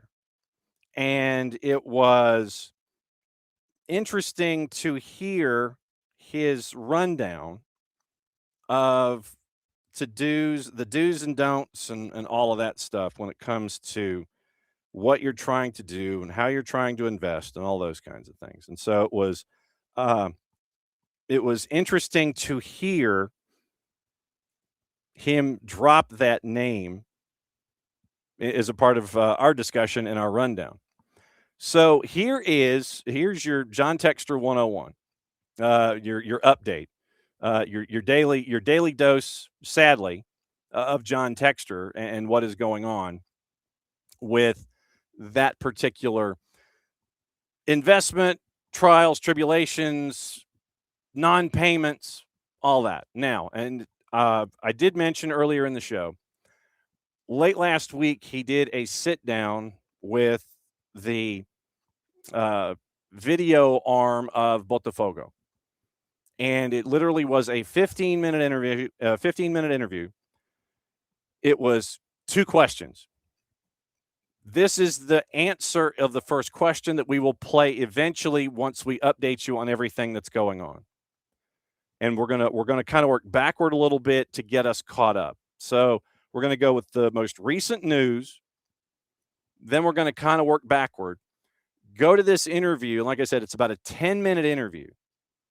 and we're going to probably dip in and out because there are things that either will be reinforced by what we talk about before we play the interview itself, or things that we're going to have to explain going forward as a part of all of this, where he may mention a topic and we have to hit pause and go, okay, so here's where we are with this. Now, all right, so here's your update of updates. Now, here's the latest. And this is, once again, going backward with John Peter Fregoso at Globo. Headline: Botafogo's association sees Textor as a bluff regarding personal contribution and awaits conclusion of audit on loan to SAF. Subhead: BTG Pactual Bank is analyzing a U.S. $25 million transaction. Social wing of Botafogo believes John Textor was bluffing last Thursday, and this is the interview that we're going to play, that he would personally finance the payment to Atlanta United to end the transfer ban. That is at the end of the interview that we're going to play. Behind the scenes, there is a conviction, and this is from the Fregoso article, that, and translated from Portuguese from O Globo, that the American businessman will not fulfill his commitment in this case. Currently, the parties are awaiting the conclusion of the external audit conducted by BTG Pactual Bank to study the viability conditions and origin of the loan presented by Textor. Previously, the loan was expected to be US $50 million, with $20 million transferred initially. However, the amounts currently being considered by BTG are half that, $25 million. The sum would be used to pay part of the $30 million, approximately 156.9 million real, that Botafogo owes Atlanta United for the purchase price and contractual bonuses of Thiago Motta's acquisition in 2024. Textor argues that in addition to allowing Botafogo to register new players again, the loan money will help the club retain its key players for longer, which would improve their sporting performance and increase the players' market value. Currently, the atmosphere is peaceful between John Textor and the board of directors of the social club. After a period of friction, Textor and President João Paulo Magalhães have resumed dialogue cautiously and have been trying to work together to find a solution to Botafogo's financial crisis. The pair traveled to Sao Paulo last Friday, met after the derby against Fluminense. On the other hand, the social wing also understands it needs to act firmly, and that if there's no a positive scenario with the American businessman, there's a real possibility that they will opt for a future without John Textor at SAF. If that's the case, the social club would request the overturning of the injunction in the Rio de Janeiro courts that keeps Textor in control of Botafogo. Now, that was Fregoso, edited this morning. Torcedores.com, Douglas Nunez this morning. Botafogo expects an investment of $150 million from Textor tomorrow. Botafogo is facing a serious financial crisis, pressuring John Textor for an immediate solution. Club's association is waiting the investment from the SAF controller by Thursday. Board considers the amount essential to settle the financial issues and guarantee cash flow until the first half of 26. Social association demanding direct answers from Textor regarding the worsening crisis, because the association leaders believe the Sports Limited Company, the SAF, and you'll hear SAF as an acronym mentioned in the Textor interview a couple times, that the SAF has delayed strategic decisions and increased internal friction within the club. Behind the scenes, the relationship between the parties is facing growing resistance both within the board and among long-standing directors. According to the Arena Alvinegra channel, parties reached an agreement for the investment, which could alleviate the situation in the short term, prevent further institutional conflicts. And once again, BTG Pactual has taken over the negotiations between Botafogo Social and John Textor. Bank is acting as a mediator to prevent legal disputes that could further hinder the operation of the Football Limited Company. References back to what happened on Friday with the meeting with the association president, Magalhães, and representatives from BTG Pactual, meeting to find the next steps of the financial operation. Now, we talked about this late last week. John Textor decided to structure the investment through a new financial group. Therefore, the businessman will have the support of GDA Luma Capital and Hutton Capital to raise the $150 million in Brazilian currency.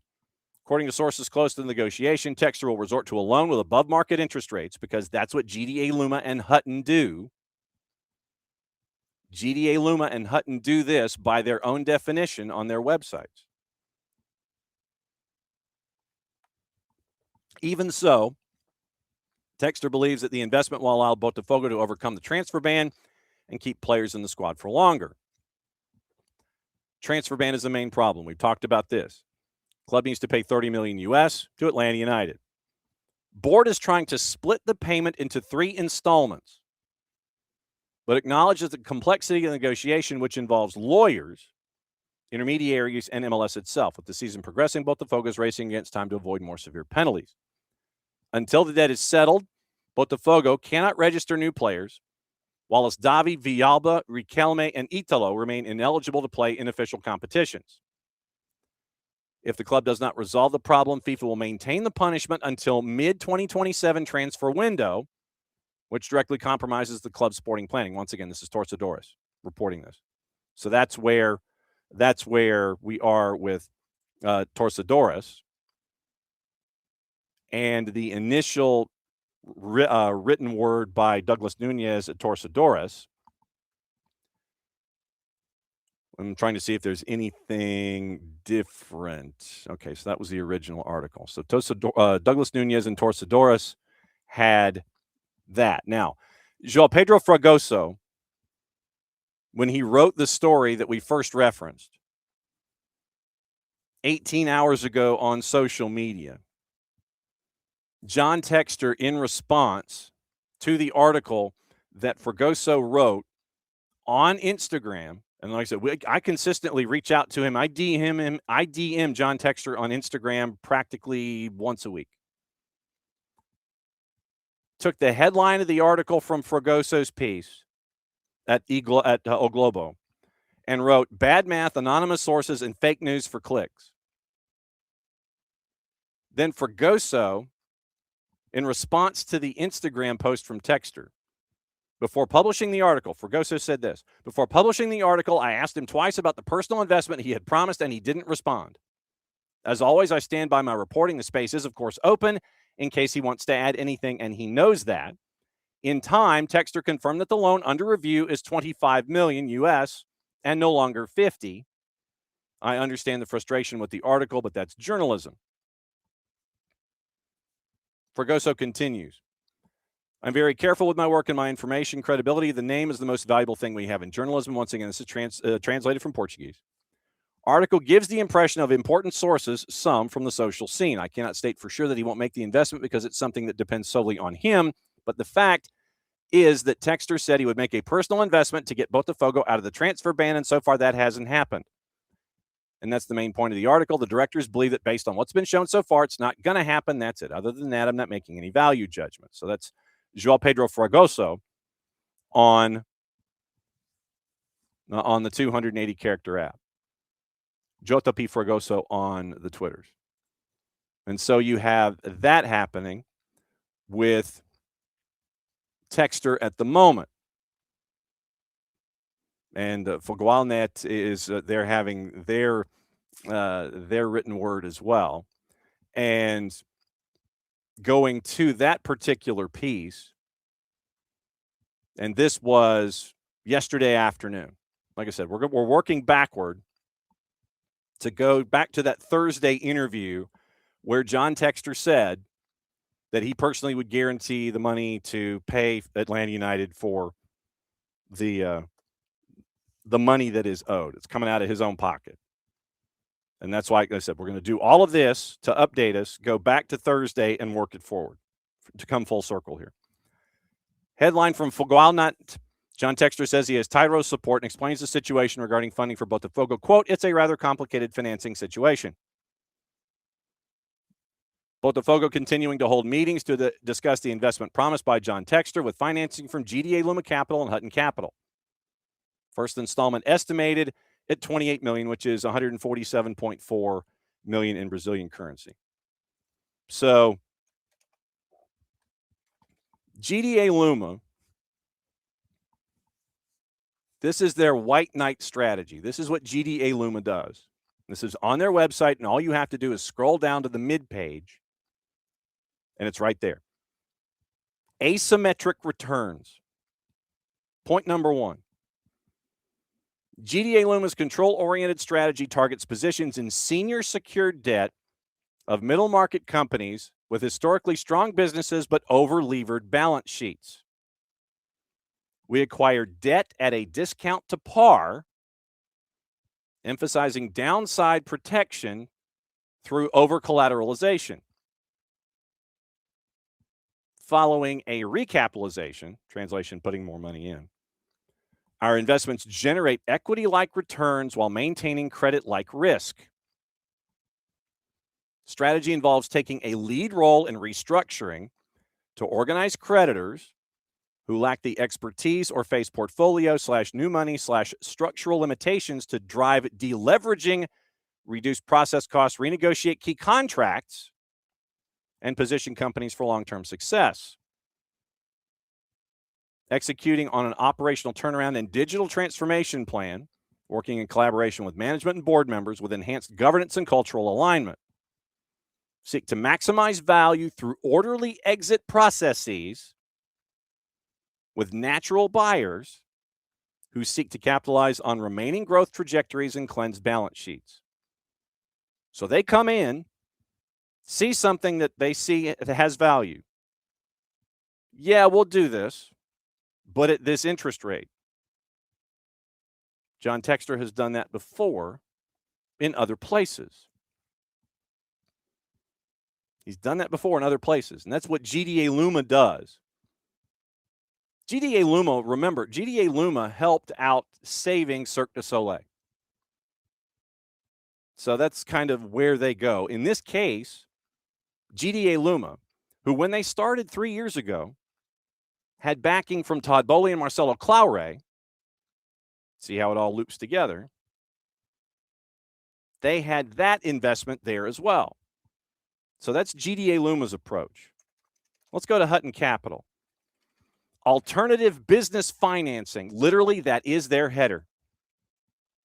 Alternative business, the preferred alternative to traditional bank financing. Assists individuals and organizations in financing and enhancing their business activities in a quick and efficient manner. Value add investment approach. Partner with our borrowers to provide the strategic and analytic resources needed to build and grow great companies. This is their paragraph once again in this header. Built on a collaborative approach that harnesses the power of skilled teams to generate the best ideas and strategies. Interests fully aligned with our investors, as our capital is always invested pari passu to theirs, whatever that means. I guess that means in line with. Committed to the time-honored tradition, investor confidentiality, long-term partnership, sustainable growth. Believe successful investment outcomes result from a business relationship built on trust, communication, common vision. Mission at Hutton Capital assists individuals and organizations in financing and enhancing business activities in a quick and efficient manner. Thoroughly committed to providing borrowers with quality financial solutions, along with the support and advice needed during the loan process. All the businesses reflect strong partnership culture, solid foundation of intellectual capital, commitment to exceptional performance, and uncompromising integrity. We've designed our process to be fast, reliable, flexible, and professional. Real estate, solar, tax liens and deeds, mobile home financing, accounts receivable purchase orders, consumer lending, residual financing. Helping organizations obtain needed liquidity.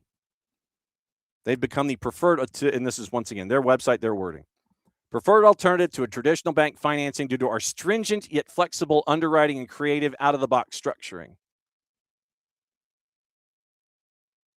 And so they're based in New York. GDA Luma is based in New York and Miami. And we'll reach out to Hutton and see if they want to explain their processes as well. So GDA Luma and Hutton Capital, they see something in Textor / Botafogo / Eagle Football Holdings. Audit been commissioned to analyze the conditions of the investment. Now, with GE Globo, late last week, disappointed he couldn't address the complexities More than 25 million. He says we have more than 25 million US in an account. The first installment of a much larger funding, detailing and describing more deeply here for the benefit of the social club. At this moment, Aries has in fact been supportive.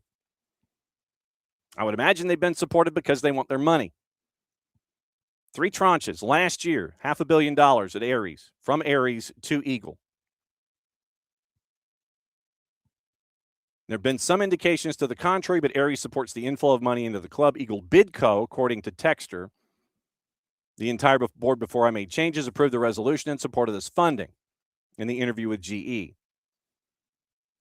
The management of the social club, referring to Tairo Arruda, now fully aligned. Support we need from management's there, but it's quite a complicated financing issue, and there's a lot involved. We're not just trying to finance this transfer window and the transfer ban. We want to ensure we solve this problem once and for all, and we properly capitalize a club at a level to compete. Quite complicated. There's a lot involved. We're not just trying to finance this transfer window. The trip to BTG in Sao Paulo wasn't, as it's been reported, asking a bank for money. They're an excellent financial advisor to the social club, and it was important that we explain everything to them. Hope to resolve everything quickly.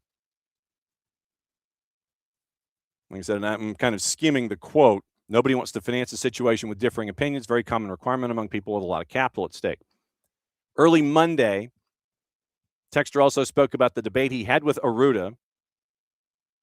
Newspaper O Globo reported he'd even fired the CEO, a decision that had no practical effect due to a court injunction in force prohibiting changes in administrative and corporate structure. He admits they had a heated debate, meaning Arruda and John Textor admits this. In the end, I'm the owner. I'm the majority shareholder of Eagle Holdings, Eagle Midco, sole director of Eagle Bidco. Common to have a debate. In the end, it's my decision. We're working together regarding the capital. Certainly had a heated debate about how to structure. I'm the owner. Common to have this debate. We're working together. I think it's a much bigger situation than just Botafogo. It's a transaction where we're seeking to refinance our creditor, Eagle. Reason we're doing a restructuring things has to do a lot with the overall strategy, which doesn't only affect Botafogo. I'm not sure if Tairo Arruda had the full scope of the situation. Arruda had yet to comment at that time. So, from Informafogo, and this came from Bernardo Gentile yesterday afternoon late from the Alvinegro channel. Botafogo, Social, and John Textor have reached an agreement behind the scenes to try to resolve the financial crisis. The expectation was that he meaning Textor, would make the investment of about $150 million by Thursday. Value that would be used to pay off half the transfer ban, maintain cash flow in the first half. BDG Bank is expected to centralize the negotiations to avoid new moves in the courts. Behind the scenes, atmosphere remains tense. CEO Tairo Arruda's situation considered complicated after wearing down relations with Textor.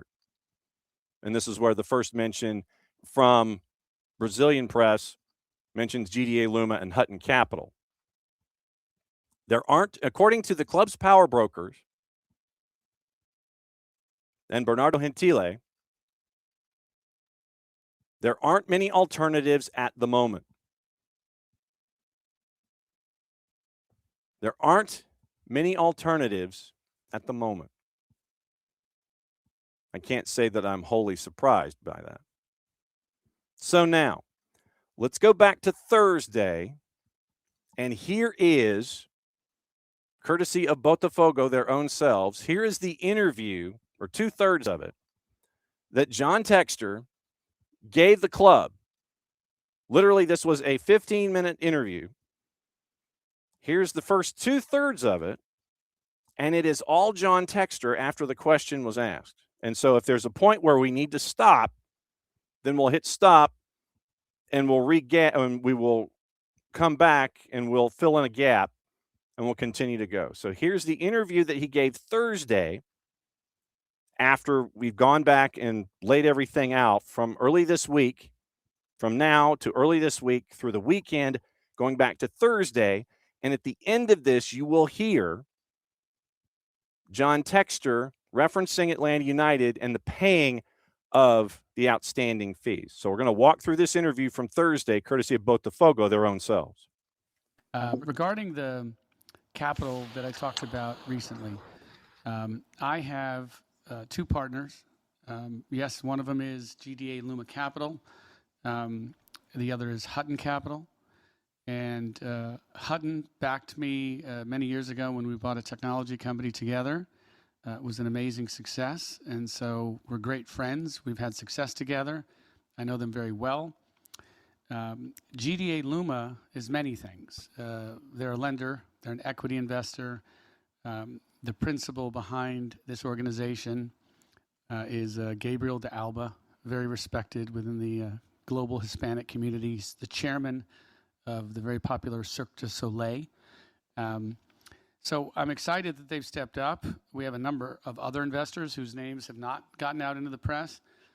And the project started by approaching Aries and trying to find a terrific and peaceful way to treat them very well and to end the relationship between Aries and Eagle so that we can really get back to the better parts of the collaboration that we had across our clubs, which brought us a championship. As far as the financing, I talked about $50 million US of capital coming in just to help with working capital. There's also part of the financing, which is to purchase the interest from Aries. And that does put Hutton and GDA Luma in as sort of the new lenders to Eagle. The intention is not for them to be lenders to Botafogo, but they would be both equity holders and lenders at Eagle. And they're very excited to be here, to come to games. I think everybody knows Aries is a big organization. They've never been to a game here in Brazil. They've never been to the offices, never really experienced the passion of our project. But now we're talking about two guys in particular that are very dialed into what we're doing and very excited about it. I think there was a short-term feature of this deal that was intended to be, in a way, very harsh. And it's a structure that creates a lot of pressure on Aries to finish the bigger deal. It is a distressed situation where they're coming in to provide funds when the lender wouldn't, when other shareholders wouldn't, in a situation where we're owed money from our French club, and Aries is preventing that French club from paying us. So the structure was designed to be tough, such that this new group would be assured of becoming co-owners with me and the social club here in Brazil. All right, we'll stop there for a second. Now, Aries, and we've mentioned this in the past, Eagle Football Holdings, as of early August last year, John Textor had about 2/3 of Eagle Football Holdings Midco, the parent company. There were other investors, including Iconic, who is in for $75 million, and we know that Iconic and John Textor have been suing each other, and now Iconic wants their $75 million, as has been awarded in the courts. So Iconic wants their money. And Elmwood is also a part of this to an undisclosed amount. Michelle Kang has been a part of this as another one of the investors as well at Eagle Football Holdings. Aries Management, we mentioned this, across 3 tranches has provided approximately $500 million in debt financing for Eagle Football. And this dates back to early August of last year. How much of that interest has been paid? I don't know. We don't know how much of the interest has been paid that John Textor is trying to have taken care of by another entity if it ends up being GDA Luma / Hutton / somebody else we don't know. We don't know how much of the interest has been paid down, and now John Textor is trying to find someone else to take to be able to find a way to get rid of that debt. The Bidco, the acquisition vehicle, has 87 2/3% of Lyon. This was like I said, this was April. 90% of Botafogo, and then RWDM Brussels. We know how much problem is going on with RWDM Brussels right now. Now, there were reports that Aries forced Textor to sell his 3/7 stake in Crystal Palace, sold to Woody Johnson back in July of last year for £190 million. Aries management received the majority of the proceeds from that sell. It comes from MCO Insights and our buddy Jason Stevens. Eagle football, as of last year, $1.2 billion in the hole. Total debt, $493 million of that owed to Aries management, including $159 million at 19.4% interest and $75 million to Iconic at 11% interest. And that's why Iconic is looking for their money. If Aries insisted on an immediate payback, it would probably be having the Groupama Stadium, which is worth $350 million as collateral. Current value of the Groupama was listed at $346 million back in August. And that literally is the stadium in Lyon. The Parc Olympique Lyonnais. So if it got to that point, then you're looking at a seizure of assets. If Aries wanted to be paid back immediately, they could sit there and say, okay, we want the stadium. That's an asset. Now, to Botafogo's situation. The social club owns 10%, but they own 100% of the shares structure. Botafogo owns 90%. July 31st of last year, the court had ordered the precautionary seizure of the Bidco shares in Botafogo. It was initiated against Textor and Eagle by Botafogo's own legal team to protect the club from financial exploitation. Now, this goes back to what we were talking about earlier with the idea that there might be some at the club that want that protection taken away so the club can be sold or sold away from Textor and they can try and have some kind of financial stability. 27.2 was what the debt was owed by Eagle to Botafogo, $152 million in Brazilian currency. The assets that had been frozen at the time were Eagle's 90% stake in the Botafogo SAF. Eagle, you can't sell, transfer, or negotiate the shares until the debt is settled. And it prevents that hostile takeover. Aries management and other creditors can't access Botafogo as collateral because of that court ruling last July. And a regional labor court back in 23 froze Botafogo's assets over $10 million unpaid in unpaid debts. There was a plan where John Textor was going to create a new holding company in the Caymans to acquire Botafogo. And this was going to be uniting with Evangelinas Marinakis from Nottingham Forest. And we know what the relationship is with Textor and Marinakis, whether it is players, the reports of players being undersold at market value, trying to funnel 2 more players as a part of the discussion in this recent window before that was stopped. Marinakis had been rumored middle of last year to be providing financial backing to acquire Botafogo and RWDM. Haven't heard anything about that since August of last year. But Marinakis has had a long-standing interest in Brazilian football. He tried to purchase Vasco and Sao Paulo. Sao Paulo is another story entirely. They probably could be picked up for pennies on the dollar as well. They're in bad shape. They're not in Botafogo bad shape, but they're in bad shape. So just as a sidebar, keep an eye on Evangelinas Marinakis in all of this. Just kind of hanging out on the side. And we mentioned the legal battle with Iconic and the $75 million plus interest that is being displayed there. So that's what you are looking at when it comes to MCO and the uphill battle that Botafogo has when it comes to any kind of movement, one way or the other. And we've got to try and make sure that we can catch up with our friend Jason Stevens and get the the up-to-dateness of what's going on. So that is the Botafogo history that lends itself into where we are. Now, Aries has invested a boatload of money. $493 million right now, once again, 3 separate tranches.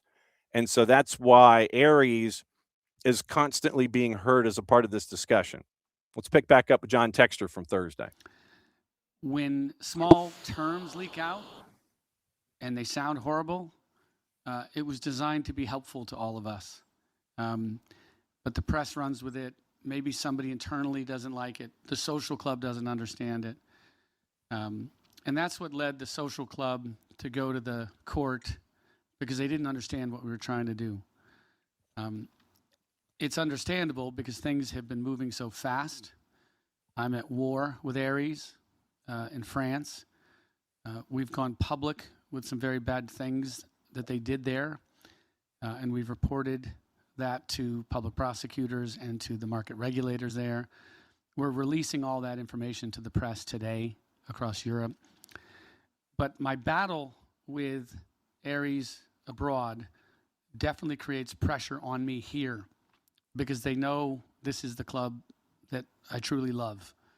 So anything you read of them trying to kick me out or take control, it's because they're trying to pressure me in some way, because they know this is what I love the most. Now, let's go back to that same time frame and Aries management inside World Football. And by the way, if you have not signed up for their daily news bulletin, I would advise. So I would pick up in post haste as I sit here and try to fill it out myself. All right, so okay, so how have we here?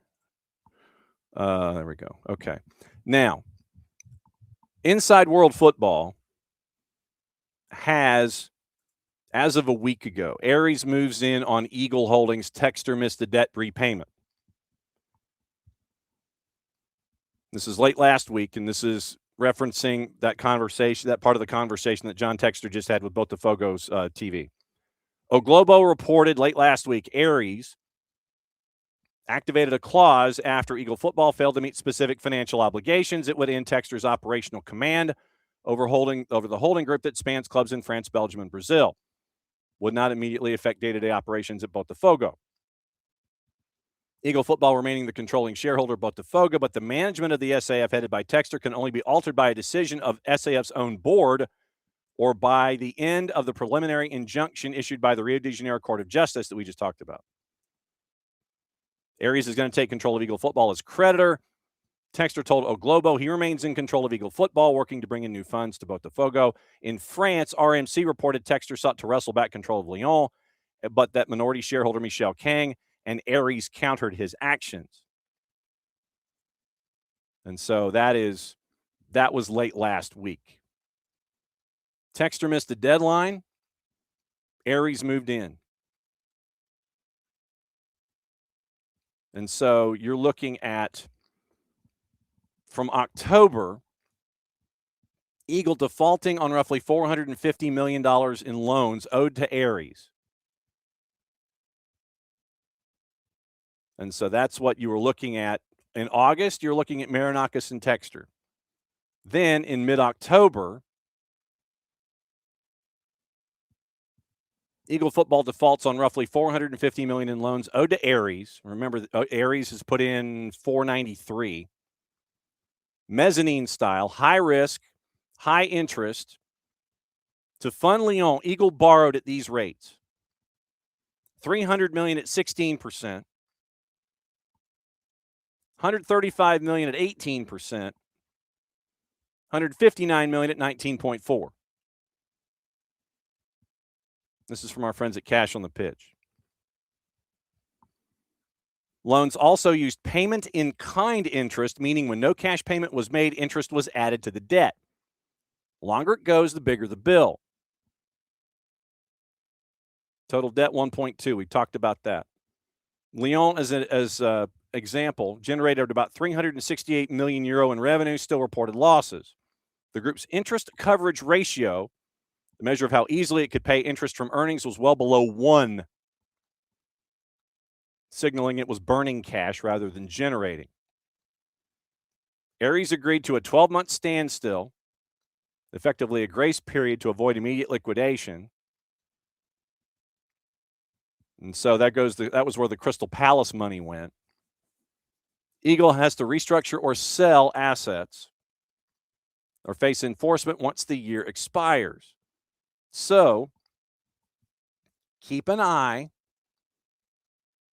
in October, so 8 months from now, keep an eye to what Aries can do should they choose to exercise that option. Keep an eye on that. Private equity style leverage, 15 to 20% debt to buy clubs. You got to keep an eye out for that. So keep an eye out for October as you're looking at what's going on with John Textor. Conversation continues from last week. On that point, I am still the chairman of Eagle Football Holdings. Every one of the members of the board of Eagle Football Holdings is a close partner of mine. It's complicated, but that entity is also the parent company for 2 sub-level companies. I'm the only director of Eagle Football Holdings Midco, which is the sole shareholder, the only shareholder of Eagle Football Holdings Bidco, and I'm still the only director of Eagle Football Holdings Bidco. Aries did send a letter out to the world saying they were replacing me with 2 directors. Well, those 2 directors have already notified the UK authorities that that was not with their permission, that they believe they were appropriately terminated. I'm friendly with them. It was done just to reestablish control. There's nothing against them personally. But they've notified the UK government that they're no longer directors, and they did not agree to replace me on the board. You can go to the UK government website, and you'll see I'm still the only director of Eagle Football Holdings Bidco. So that battle will continue, but that affects Eagle. Here, there's a court order in place that protects all of us. I'm still the leader of South Botafogo. I still am partners with the social club. We don't always understand each other, but that's because the world often moves too fast to keep everybody updated. I'm very much looking forward to getting together with the president of the club, JP, before the game, and a number of key people in the social club, and we're going to talk about all this. So they'll much better understand that the press accounts of what we were doing are not correct. The only player sales we would like to do right now are those that are typical in our business model, that are advantageous. And we have a couple days left in the transfer window to sell players into Europe, and then we've got a good long time to buy players in. Regarding the transfer ban, yes, it was my intent to have all of the internal approvals done by now. I wanted to announce that we were finished with this before the game. Because things were getting slow with some of the institutions and the discussions with Aries, I told the social club that I'm making a personal investment equal to the amount we need to pay Atlanta United to clear the transfer ban. There it is. There it is where in this conversation, John Textor says, personal investment. That has not happened yet. He says it late last week, and now late last week is turning into late this week from published reports. We continue. And I was certainly hoping to announce that before the game tonight. I think I'll probably have it worked out with the social club because I need approvals from them. So I think I'll work it out with the social club, maybe before the game or in the day or two after the game. But I'm very comfortable. I'm going to personally fund the payment to Atlanta United to end the transfer ban. That allows us to grab some of those terrific players that we've been hearing about that we'd like to bring to the squad. I'm sorry when I make these announcements that something's approved at Eagle Bidco, I still then have to come down and meet with the social club and then get them to approve it. So now it's between SAF Botafogo and Botafogo Football Regatas. Sorry, I put too many E's in there. So I think we'll get it done. Social club loves this club. They see all the noise. They're confused by it, the fight with me and Aries, but I believe the social club is on our side, not on the side of our lender. So I don't have any fear about the relationship with the social club. We just have to start communicating better. And so he says that he feels that the social club is on the side of John Textor and not on the lender. I think that it's safe to say that the social club is in favor of putting Botafogo back to where it was in the grand sphere without transfer bans and so on and so forth. So they are in favor. I think it's safe to say they are in favor of a solution that gets them back to where they are, no transfer ban, and not having to worry about paying bills, etc. So I think that's where the social club is. We continue. That's on me. First of all, the story regarding Danilo and Montoro, I can tell you that got to the press as quickly as it got to my phone. I did receive an offer.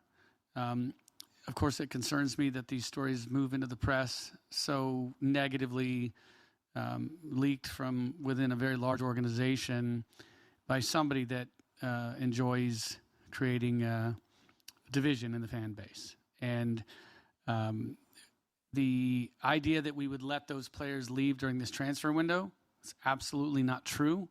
I will not sign a deal that allows them to go out now. That's true of any one of our top core players. When you start talking about future windows, you're talking about the future. You don't know what happens in the future. We've got a big window coming, a big break. The World Cup, it's going to change everything.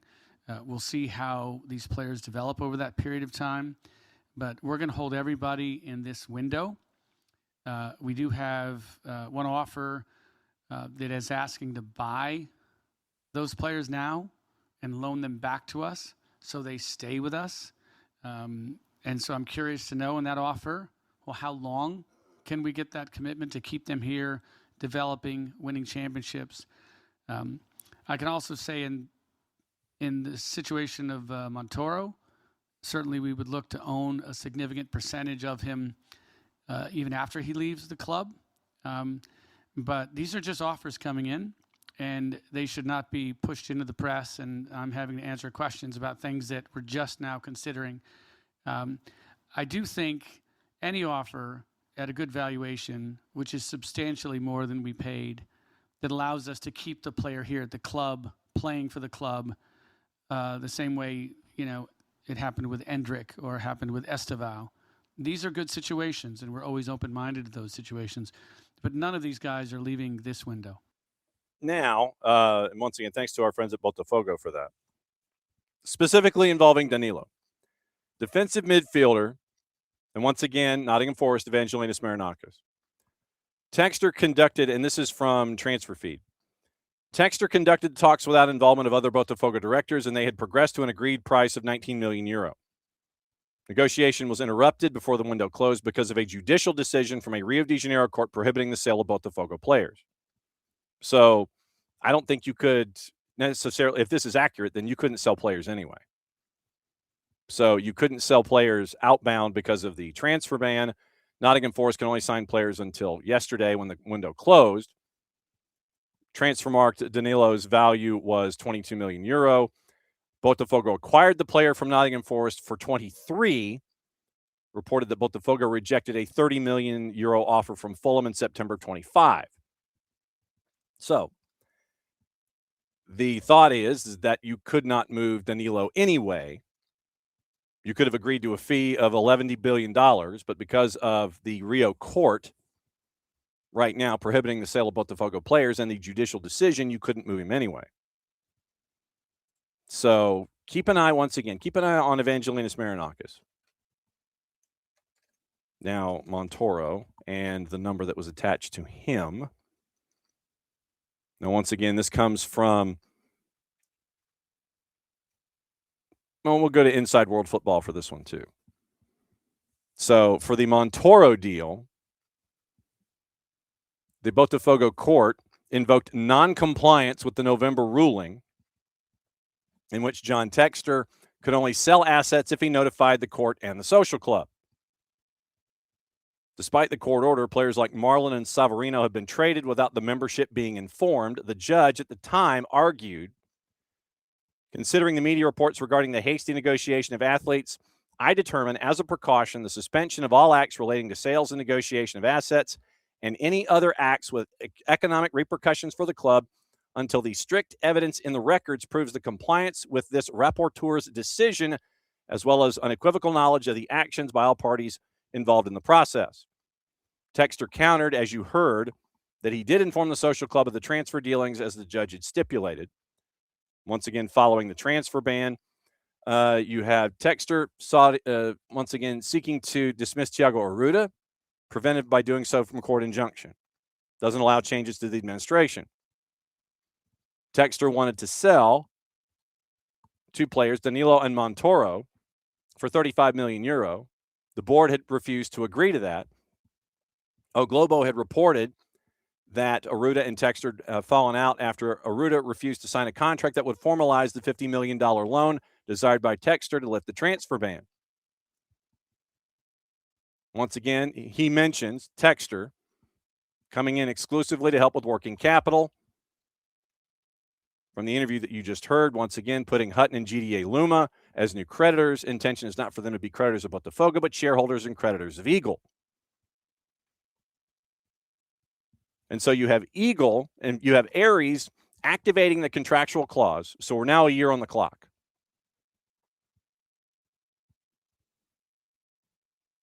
Investors, Aries management activate the contractual clause, ousting Textor from his position as director of Eagle Football Holdings, failing to meet specific financial obligations, and the team is on the clock for the activation of Aries' interest in the club, in the overall, and taking over. We're 8 months away from that.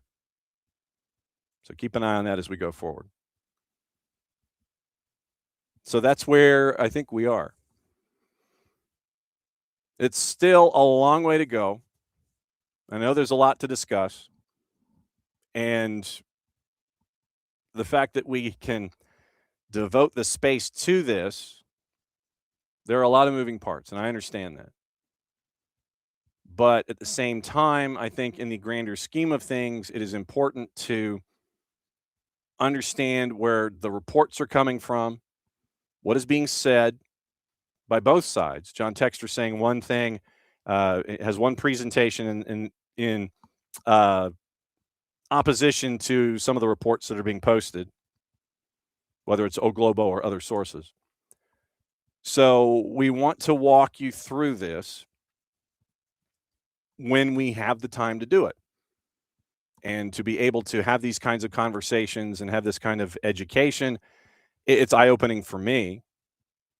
And it was interesting that Jordan Gardner this morning, at the tail end of his conversation, mentions John Textor by name. And so he kind of leads us into this whole conversation unintentionally, or maybe intentionally, I don't know. But nevertheless, the fact that Jordan Gardner mentions John Textor leading into our eventual conversation about John Textor, I found it intriguing this morning. But now I believe we're caught up with at least this week's worth of the tentacles and all of the different branches of the tree and where we are. So before we get out of here, a couple of different things. N'Golo Kanté refused to train today, according to our buddy Ben Jacobs, for Al Ittihad, still pushing to join Fenerbahce. It would be a major blow for Al Ittihad, especially after failing to sign Gustavo Sa. Ittihad have already lost Karim Benzema to Al Hilal, and they cannot make any new additions. So keep an eye on that this morning.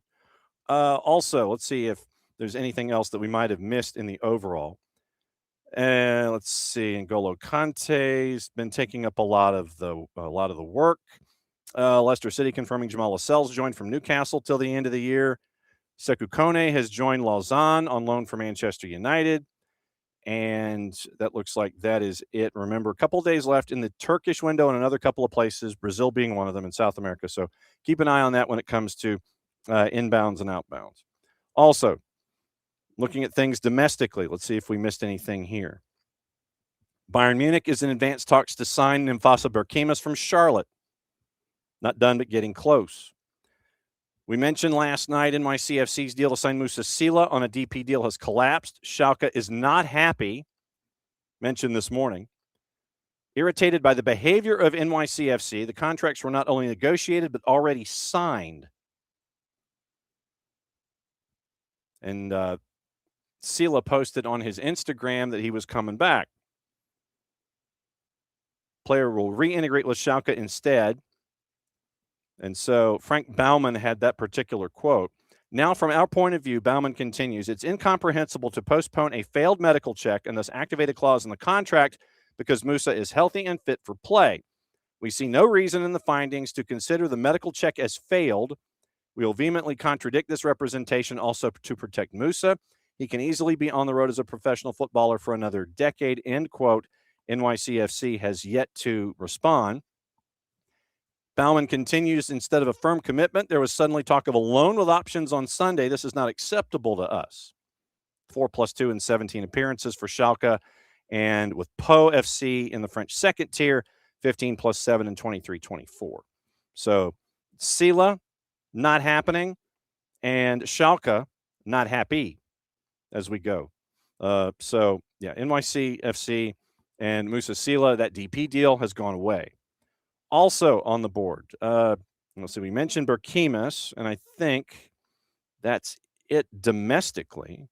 Raul Betis came to Major League Soccer to sign Cucho Hernandez from the Crew last winter. Cucho's got 9+3 in 1,700 minutes. Raul Betis among the clubs to approach Cincinnati about a potential move for Kevin Denke. Didn't progress. FCC values Denke north of $20 million. Happy in Cincinnati. Wasn't pushing to leave. He was signed for a fee of 16.3 last winter and wants to have an even better year next year when it comes to Major League Soccer. So we'll keep an eye on that as we have it going forward. We mentioned what to watch, where to watch it, how to watch it, all those things. And so tomorrow it is going to be our friends from Ball Watchers. And they're going to be on, my guess is, in the first hour, considering they have actual work to do and real jobs. So in hour number one, it's going to be our friends from Ball Watchers tomorrow. And we can't thank our friend Jordan Gardner for dropping by today to break down everything when it comes to U.S. investment in clubs overseas, what he sees in them with Hearts football, and what he sees in Kelty Hearts going forward. So it's a real conversation there.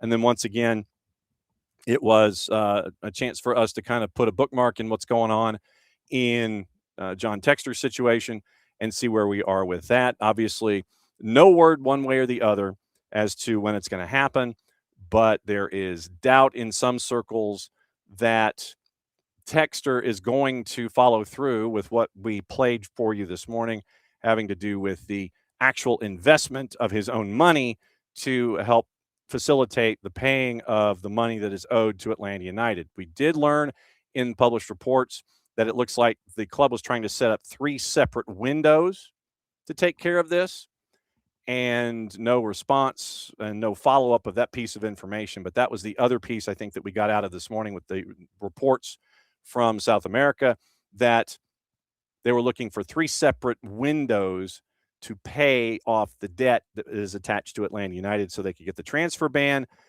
taken away and that they could continue the player sales and pickups and all of that. But the three separate windows, I think, was probably one of the bigger things that we picked up this morning, with the possibility of notions floated by folks in South America attached to Botafogo. So that's where we are.